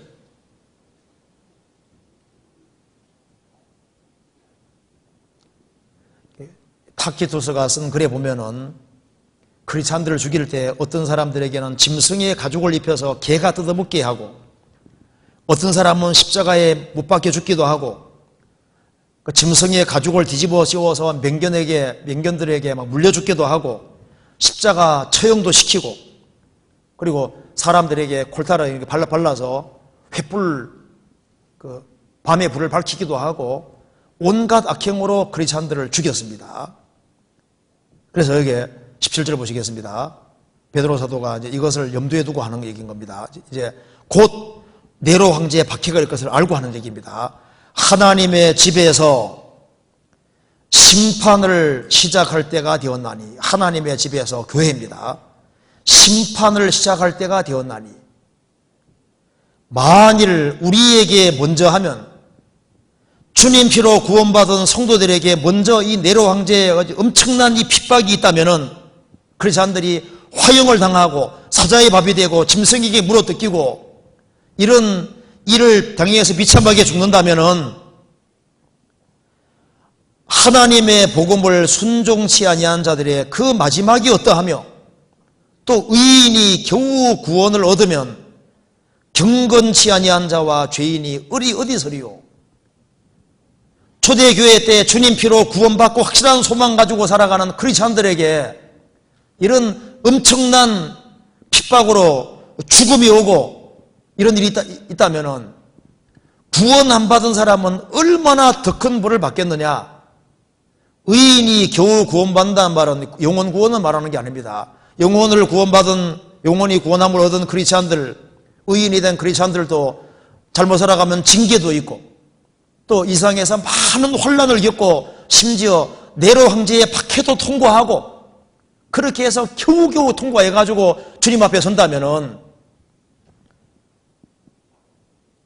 경건치 아니한 자와 죄인이 어디서리요?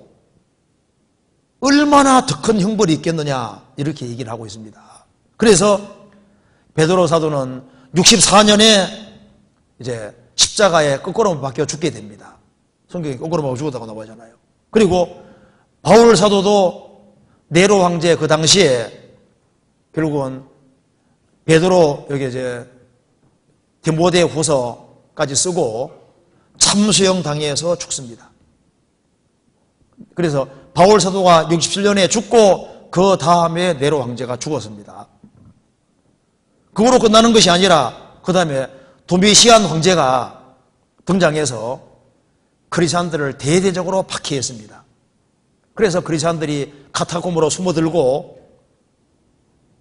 그래서 이때 도미시안 황제가 크리스찬들을 많이 죽였는데 사도 요한을 그때 붙잡았잖아요. 붙잡아서 반모섬으로 유배시킨 겁니다. 그래서 사도 요한이 도미시안 치세 때 반모섬으로 유배돼서 반모섬에서 요한계시록까지 기록하는 겁니다. 제가 반모섬에 가봤는데요. 구사다시 항구, 터키 구사다시 항구에서 배 타고 5시간 들어가니까 반모섬이 나오더라고요. 반모섬. 근데 그게 이제 가는 길에 가이드가 설명하더라고요. 도메시안 황제 시세에 사도 요한이 전도하다 붙잡혀서 이제 유배지, 반모섬으로 유배해 갈 때, 그때, 그게 타고 가는 길에 풍랑이 크게 일어서 선장의 아들이 배 밖에 있다가 풍랑이 크게 일어서 애가 붕 날아서 물에 빠져버렸다는 거예요. 그런데 풍랑이 너무 거세니까 애를 찾을 길이 없잖아요. 그래서 각자 신들을 부르는데 안 되니까 사도 요한에게 당신은 하나님 믿는 사람이니까 하나님께 기도해서 우리 아들 좀 살려달라고 그렇게 해서 사도 요한이 주님께 기도하니까 하나님 풍랑을 일게 해서 그 애가 붕 날아서 배에 들어갔다는 거예요. 할 때 이건 뭐 얘기입니다. 할 때 그렇게 해서 사도 요한이 반모섬에서 좀 자유롭게 전도할 수 있도록 이렇게 해줬다는 거예요. 그런데 그게 영매술사가 하나가 있는데 반모섬에 영매술사가 있는데 그 사람은 신통력이 많은 사람인 거예요. 그래서 그 반모섬 사람들에게 굉장한 인기를 얻고 있는데 사도 요한이 우상은 거짓이라 하고 전도를 하니까 사도 요한이 그렇게 미운 겁니다. 그래서 사도 요한에게 이제 한번 어느 신이 센지 한번 내기해보자고. 그래서 모든 사람 앞에서 어느 신이 센지 내기하자고. 그래서 사도 요한이 좋다 해보자. 그래서 자기는 영매술사는 자기는 바다 속에 들어갔다가 오래 있다가 나오는 건 뭐 최고 잘하니까 누가 바다 속에 오래 있느냐 그걸 보고서 결정하자 하니까 좋다. 사도 요한이 너부터 먼저 들어가 봐라. 그래서 그 사람이 들어갔습니다. 들어갔는데 사도 요한이 뭐라 기도했을까요? 하나님 제발 저 사람 못 나오게 만들어 주세요. 그렇게 해서 아직까지 안 나오고 있답니다. 그래서 전도를 잘했다는 거예요. 그래서 사도 요한이 그 AD 96년에 반모섬에서 이제 요한계시록까지 기록을 합니다. 그리고 이제 그 다음에 반모섬에서 다시 돌아와서 에베소에서 사역하다가 결국은 자연사합니다. 그런데 이 시대에 크리스찬들이 많이 죽었는데요. 거의 다 전도하다가 죽습니다. 여기 이제 12사도가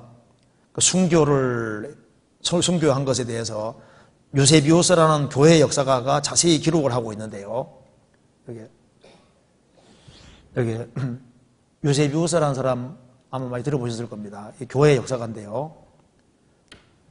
요세비우스 이 사람이 이제 교회 역사에 대해 자세히 기록했는데 예수님의 사도들이 어떻게 죽었는지를 기록을 하고 있는데 한번 어떻게 죽었는지를 한번 읽어드리겠습니다.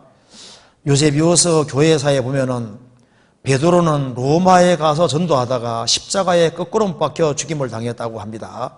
그리고 안드레는 헬라에 가서 전도하다가 아가야 성에서 십자가에 줄로 매달려 죽임 당했는데 안드레가 달린 십자가는 X형 십자가라고 죽었다고 되어 있고 야고보는 예루살렘에서 헤롯에게 칼로 목베어 죽임을 당했다. 사도행전에 나와 있죠.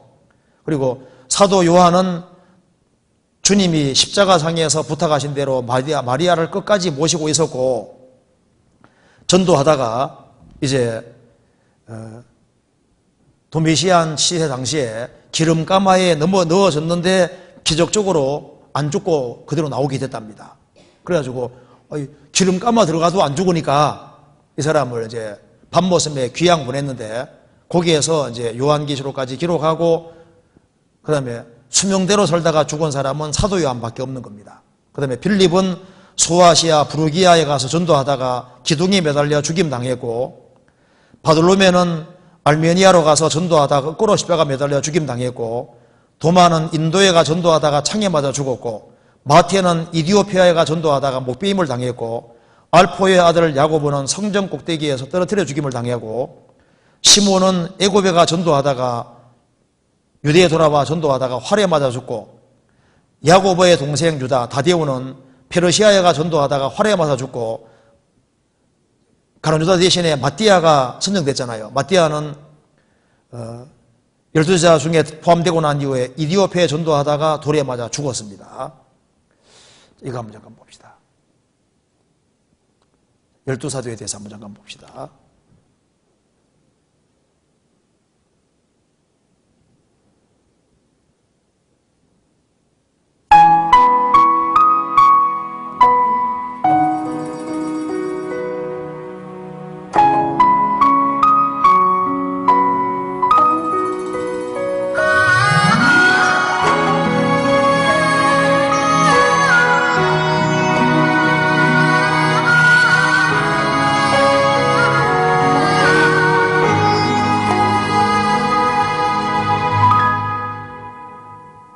주님이 홀로 가신 그 길 나도 따라가오 모든 물과 피를 흘리신 그 길을 나도 가오 험한 산도 나는 괜찮소 바다 끝이라도 나는 괜찮소 죽어가는 저들을 위해 나를 버리길 바라오 아버지 나를 보내주오 나는 달려가겠소 목숨도 아끼지 않겠소 나를 보내주오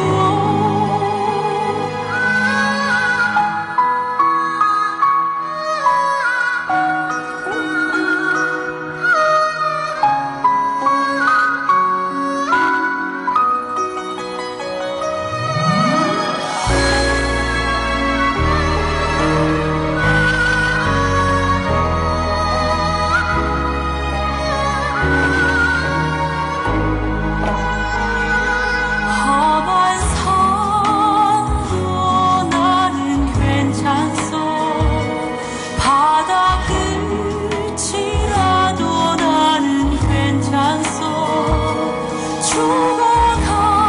죽어가는 저들을 위해 나를 버리길 바라오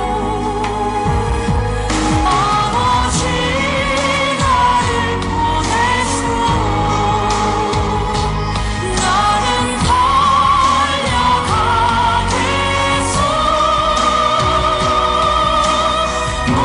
목숨도 아끼지 않겠소 나를 보내주오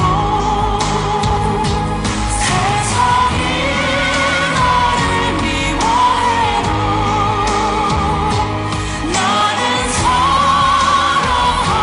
사랑하겠소 세상을 구원할 십자가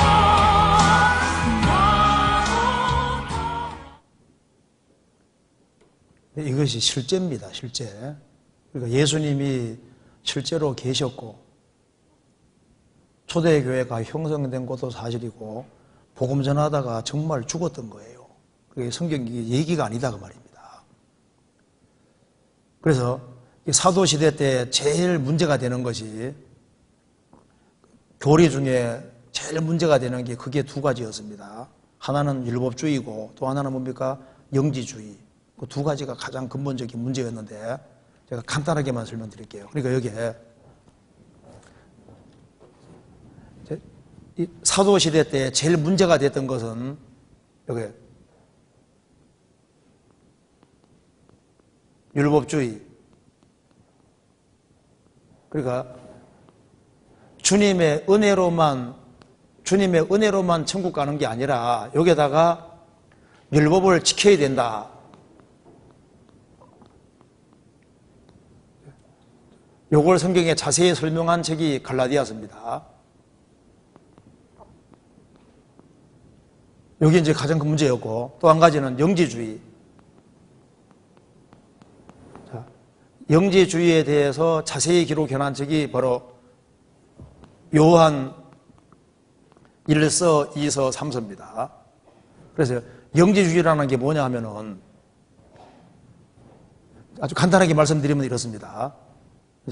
이것이 이 당시에 헬라 사상의 영향 때문에 그런데요. 헬라 사상의 특징이 첫째, 영은 선한데 물질은 악하다는 사상이 있습니다. 그래서 하나님은 영이신데, 하나님은 영이시니까 선하신데, 영이신 하나님이 이 우주를 창조할 때 우주가 물질이니까 물질을 직접 창조했을 리가 없다고 생각합니다. 그래서 하나님께서 천사들을 통해서 여러 단계를 거쳐서 하등한 물질을 만들어냈다고 생각하는 거예요. 그리고 성경의 핵심은 하나님이 사람이 됐다고 되어 있으니까 하나님이 사람이 돼서 육체 입으시고 사람이 됐다고 하니까 악을 입었다고 생각하니까 이해가 안 되는 거예요. 그래서 하나님께서 육체를 입은 것 자체를 부인하고, 그래서 하나님이 육체를 입은 것처럼 보였다.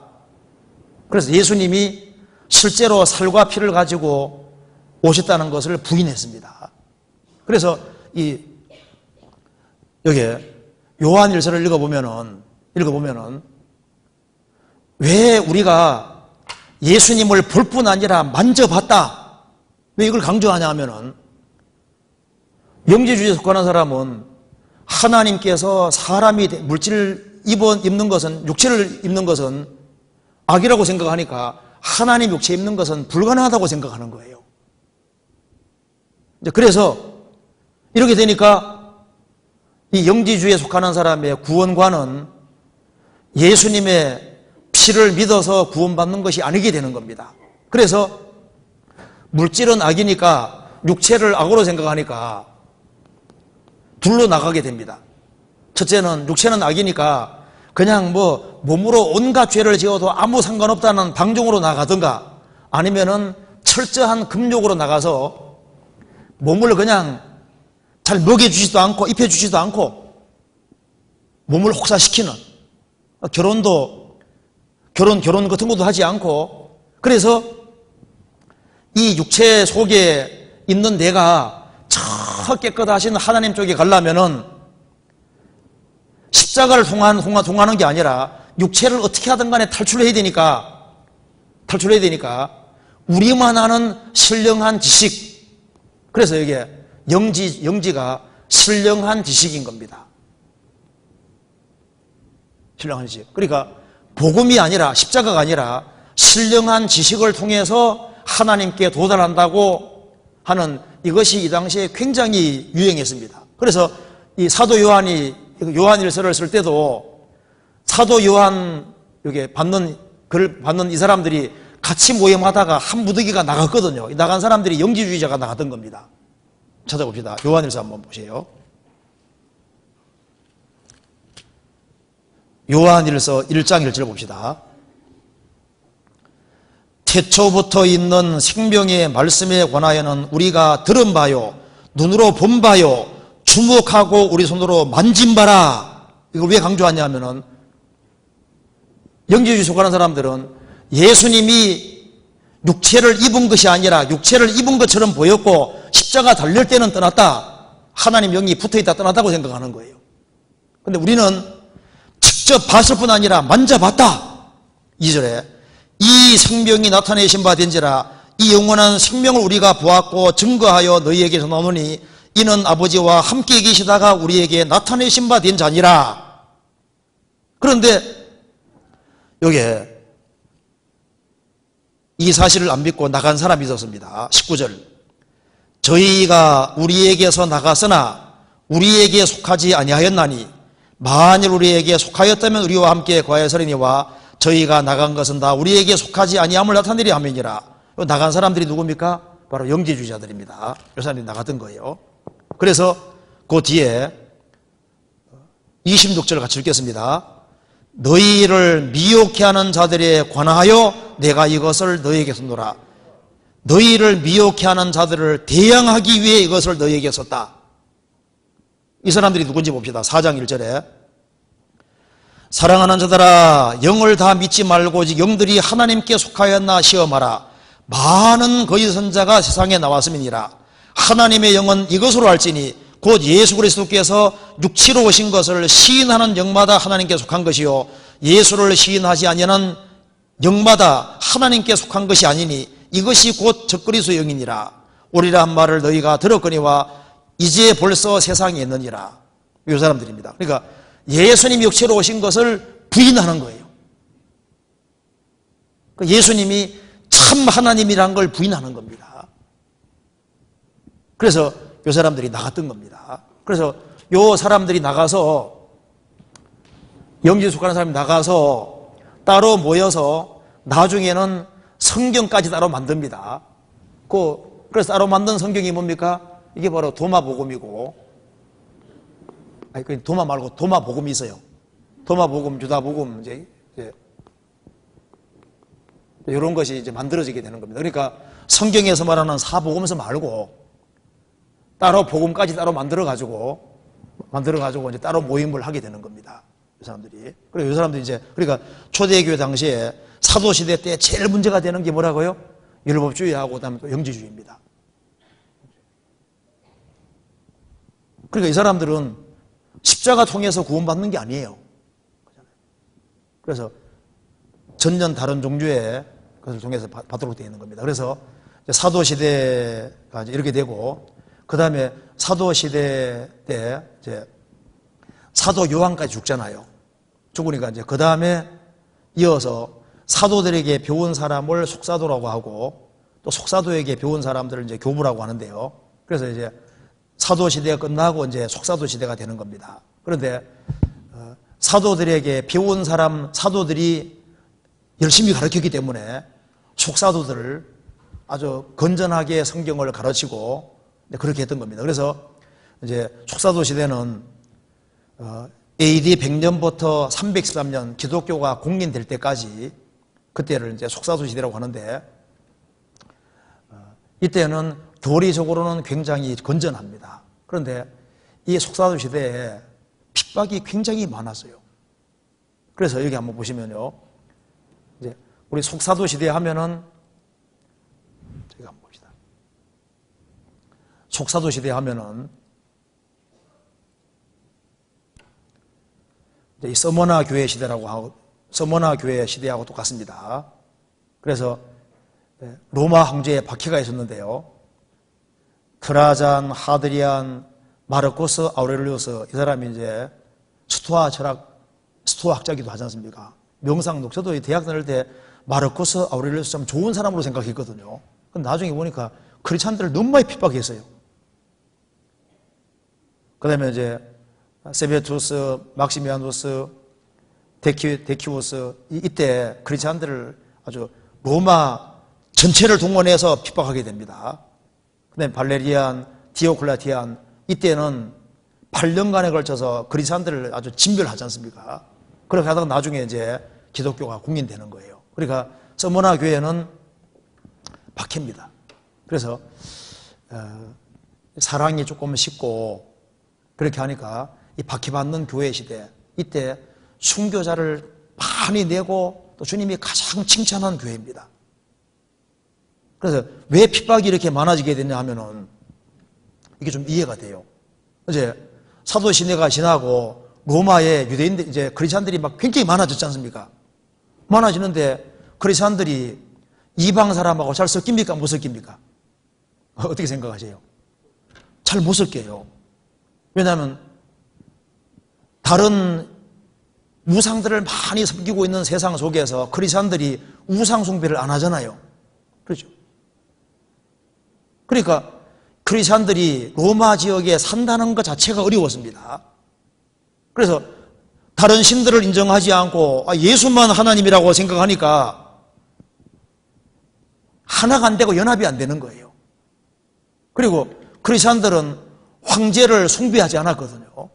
그러니까 로마라는 큰 나라의 구심점이 황제인데, 황제를 신성시하고 높여야 되는데 예수님만 제일 높이니까 황제들이 좋아할 리가 없잖아요.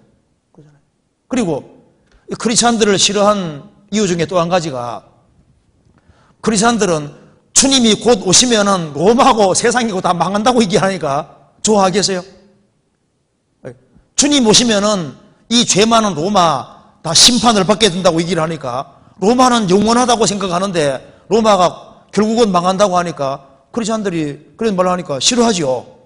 그 다음에 헛소문이 또 많이 퍼지게 되는 겁니다. 이들은 식인종이다. 성찬식 하는데 떡과 포도주 얘기를 하니까 살과 피 얘기 자꾸 나오고 하니까 이게 얘기가 돌다 보면요 엉뚱한 얘기로 들리잖아요. 이 사람들은 사람을 잡아먹는데, 그런 말도 하죠.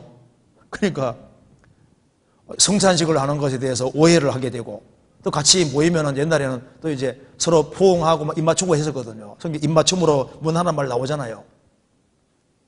입에 입 맞춘 게 아니라 이제 이런데 입 맞추고. 그러니까 형제 자매 하니까 근친 상관난다고 생각도 하잖아요. 그러니까 막 헛소문이 막 계속 퍼지고 하니까, 또 다른 사람들은 전부 다 나름대로 어떤 우상을 깎아 세워서 보이는 신을 섬기는데, 크리스천들은 눈에 보이는 형상을 안 만들잖아요. 그러니까 이 사람들은 무신론자라고 생각하는 거예요. 그래서 크리스천들이 이게 암적인 문제라고 생각하는 겁니다. 그래서 처음에는 크리스천 지도자들을 죽이다가 나중에는 크리스천 자체를 다 죽이려고 하는 거잖아요. 그래서 이 크리스천들이 많이 순교당했는데, 그 순교당한 사람 중에 몇 사람, 이거 한번 잠깐 봅시다. 여기에 지도자 중에 몇 사람 이렇게 보면은 그 이그나티우스, 안디옥 교회, 성경 안디옥 나오지 않습니까? 안디옥에 많은 사람이 구원받았는데 안디옥 교회의 감독인 이그나티우스가 순교당했습니다.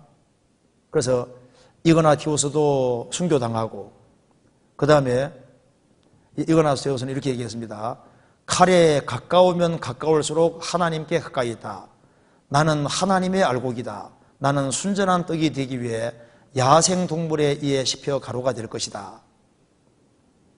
그래서 이 안디옥의 이그나티우스는 70년에서 107년까지 37년 동안 안디옥 교회 감독으로 있었는데요. 결국은 사형 선고받고 트라이누스 황제 때 순교당합니다.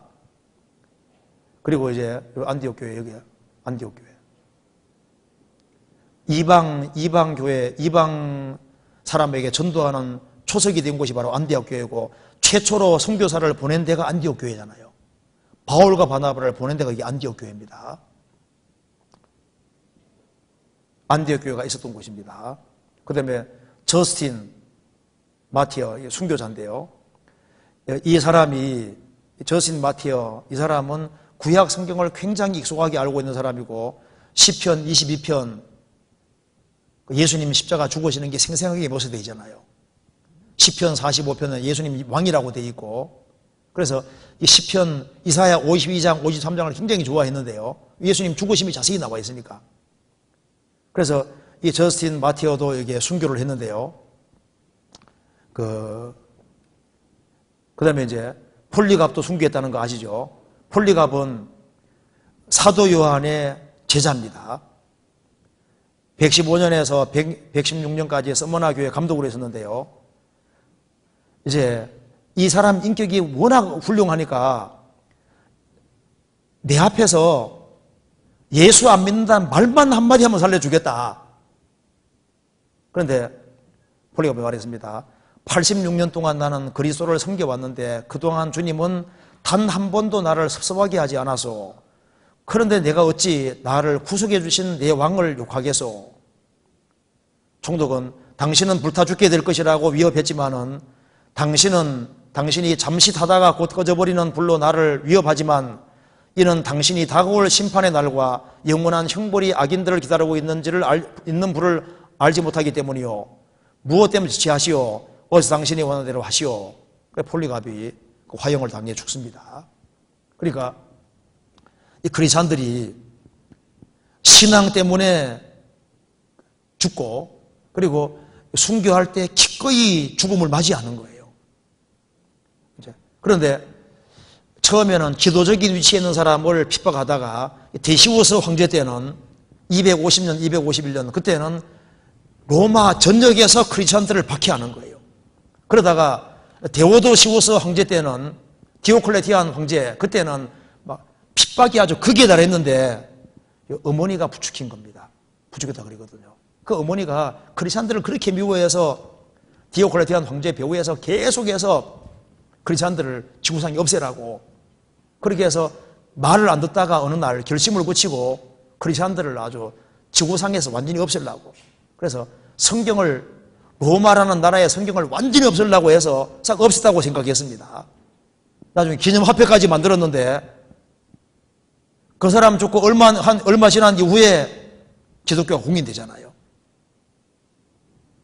자, 크리스찬들이 200년 동안 정말 많이 죽임 당했는데 유세비우스 글에 이렇게 나옵니다. 교회 사가 중에 사가 이렇게 얘기했습니다. 나는 이런 박해 장소에 있어서 내 자신이 많은 처형 광경을 보아왔다. 어떤 사람은 목이 잘려 죽었고 다른 사람은 화형으로 죽었다.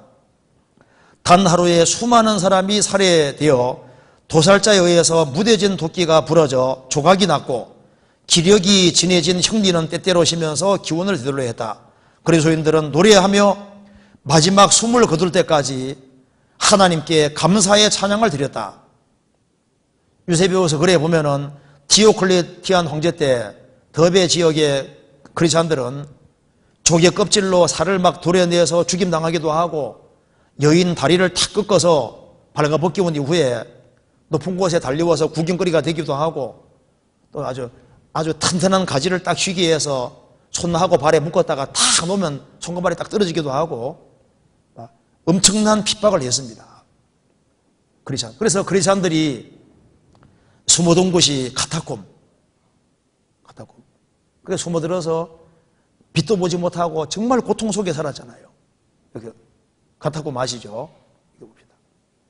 이 마르코스 아우렐리우스도 크리스찬들을 많이 핍박했는데요. 황제입니다. 카타콤 크리스찬들이 박해받을 때 동굴 속으로 카타콤 로마 지하 동굴에 지하 무덤에 많이 숨어들었던 겁니다. 무덤 파고 들어가서 비밀리에 여기서 모였던 거예요. 카타콤. 기독교 박해와 승리 역사 로마의 카타콤.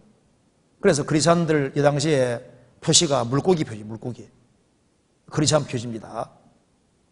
이게 이제 익투스가 무슨 뜻이냐 하면은 익투스는 이제 예수 그리스도 하나님 아들 구세주, 그러니까 예수 그리스도 하나님 아들 구세주, 이걸 물고기란 글자하고 앞글자하고 똑같은 거예요. 그래서 예수 그리스도 데오 히로스 소테르, 그러니까 예수 그리스도 하나님의 아들 구세주, 이것이 이제 물고기 이름하고 똑같기 때문에 크리스찬 표지로 사용을 했던 겁니다. 그래서 이제 크리스찬들이 이제 박해를 받다가 이제 콘스탄 황제가 기독교를 공인하잖아요. 313년에 기독교가 이제 국교로 공인이 됩니다. 공인이 되니까 어떻게 됐을까요? 콘스탄 황제가 기독교를 공인하고 이제 크리스찬들이 일요일날 모이는 걸 허락해 줬습니다. 그런데 안식교에서는 토요일 모이는데 주일날 바꿨다고 하는데 아니고 주일날 크리스찬들이 계속 몰래 모였는데 이제는 콘스탄 황제가 기독교를 공인하고 난 이후에 공개적으로 모이게 만들어준 겁니다. 그래서 AD 100년경 바나바 서신에 보면은 우리는 주님이 부활하신 주일을 지킨다고 딱 기록이 되어 있습니다. 107년 이그나티우스는 이상한 교훈에 속지 말라. 새 소망이 이런 자는 안식일을 더 이상 지키지 않고 주일을 지킨다. 150년경 순교자 저스틴은 일요일에 모든 도시의 사람들이 한 곳에 모여 사도의 글을 읽는다. 사도들의 글을 읽는다. 이날은 주님께서 부활하신 날이다. 그래서 몰래 모이던 것을 콘스탄 황제는 공개적으로 모이게 만들어줬고, 이제 기독교에 호의적이 되고 보조금도 지급하고 목회자에게는 시민의 의무, 군대 의무 같은 것도 제해주고, 데오도시우스 황제는 이제 국교까지 만들어 버리니까, 국교가 되니까 가짜 교인들이 많아질 수밖에 없잖아요. 가짜 교인들이 많아지니까 교회에 많은 문제들이 생기게 되고, 그리고 이제 사람들이 막 몰려오니까 성교가 필요해집니까? 안 필요해집니까? 성교가 죽게 되는 거예요. 왜? 그냥 로마 사람들이 전부 다 크리스찬들이 예수 믿는 사람으로 되니까 성교가 자연스럽게 죽게 되는 겁니다. 그리고 이제 확실하게 중생하지 않은 상태로, 회개하고 구원받지 않은 상태로 이제 사람 숫자가 많아지게 되니까 교회가 문제가 생길 수밖에 없잖아요. 그리고 이제 교회 혼으로 교회당이 많이 지어지게 되고, 의식이 아주 세련하게 되고, 예배의식이 아주 복잡하게 되고, 그래서 이제 형식적인 기독교가 되어가는 겁니다.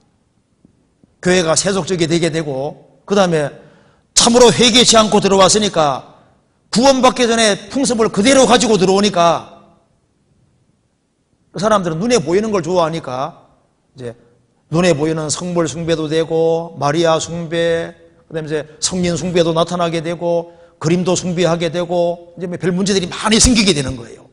그렇잖아요. 그래서 이제 문제가 자꾸 점점 심각해지고 하니까 자연스럽게 뭘 믿는지 내용을 분명히 할 필요가 있잖아요. 그렇죠.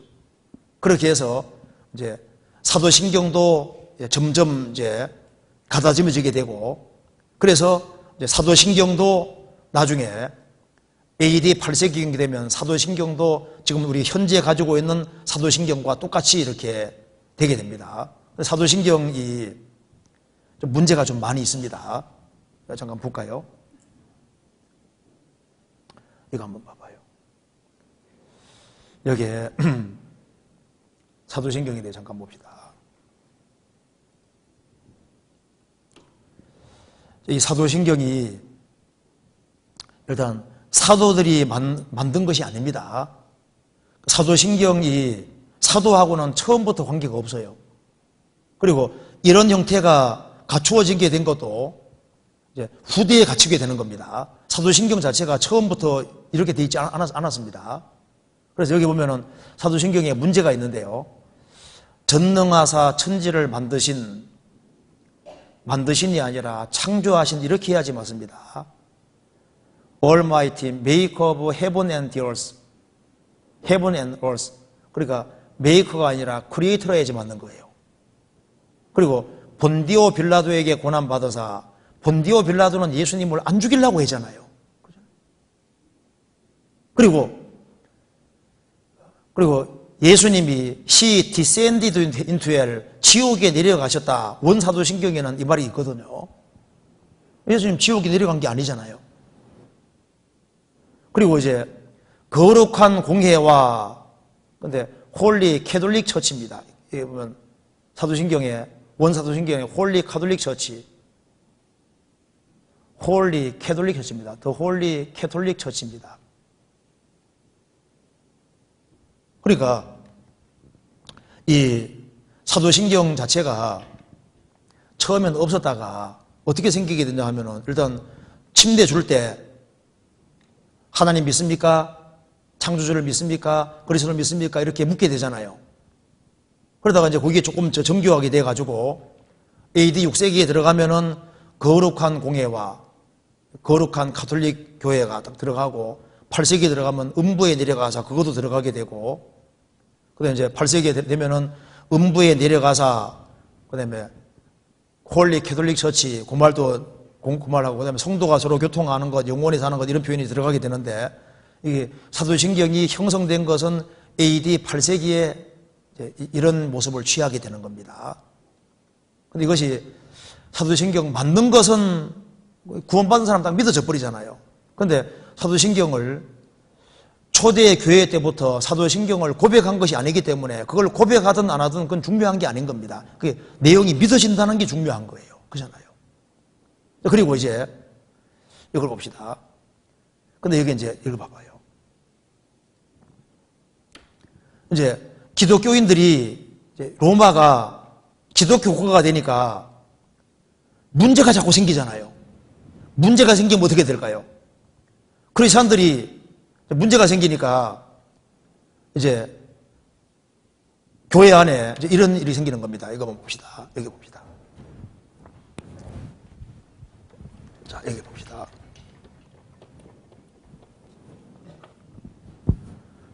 이제 한 지역에 이제 목회하는 사람을 주교라고, 비숍 주교라고 하고, 근데 더 큰 도시에 모이는 사람은 대주교라고, 아크비숍, 대주교라고 부르고, 그 다음에 더 큰 지역에 모이는 주교는 총대주교라고 불렀습니다. 이거 봅시다. 그래서 총대주교들이 있는 곳이 바로 여기입니다. 이거 한번 봐봐요.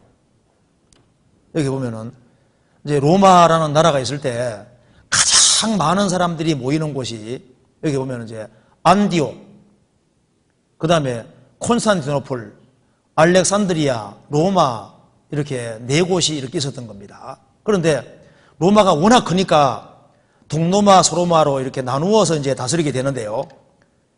이제 원래 로마가 수도였는데 콘스탄티노플로 수도가 옮겨지게 됩니다.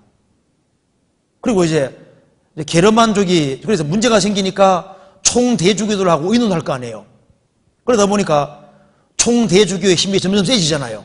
그래서 이제 게르만족이 침입해서 로마가 위기 상황이 있을 때 레오 1세라는 사람이 게르만족이 침입했을 때 그 대장하고 단판 지어서 로마 교회를 건지게 되는 겁니다. 그래 되니까 로마 총대주교 위상이 더 올라가잖아요. 파워가 점점 세지니까 나중에는 590년 되면은 이제 내가 교황이다 하고 진짜 교황 제도가 진짜 수립이 되는 거예요. 이제 그렇게 해서 이제 카톨릭이 시작이 되는 거거든요. 근데 이게 좀 구체적으로 배워야 되는데 일단 오늘은 이제 기본적인 걸 좀 배웠고요. 이제 내일부터 좀 자세하게 배워야 되겠습니다. 그래서 오늘 이제 우리가 배운 것은 예수님이 실제 했고 예수님이 죽으시고 부활하심으로 이제 교회가 이제 형성이 됐고 사도들이 복음 때문에 다 죽임 당한 거예요. 그리고 이제 속사도 시대 때도 크리스찬들이 박해를 엄청나게 받았던 겁니다. 그래서 엄청나게 많은 사람들이 순교를 당했고 그렇게 해서 이제 기독교가 이제 공인되면서 가짜 교인들이 많이 들어오니까 문제가 많이 생기니까 문제가 생길 때마다 이제 문제가 생기면 더 큰 교회를 맡고 있는 사람에게 묻게 되는 거니까 총대주교에게 묻게 되고 하니까 총대주교 위상이 점점 커지다 보니까 나중에 엉뚱한 사람이 등장하게 되고 그러다 보면 이제 교황제도가 진짜 나오게 되는 거예요. 그렇잖아요. 오늘 여기까지 하고 내일 이어서 좀 더 이제 교회사에 대해서 좀 더 자세하게 배우도록 하겠습니다. 같이 기도하시겠습니다. 자비로우신 우리 아버지 하나님 감사합니다. 이번 교회사를 통해서 주의 뜻이 무엇인지를 우리가 배울 수 있도록 도와주시고 또 주 안에서 어떻게 행할 것을 알 수 있도록 도와주옵소서.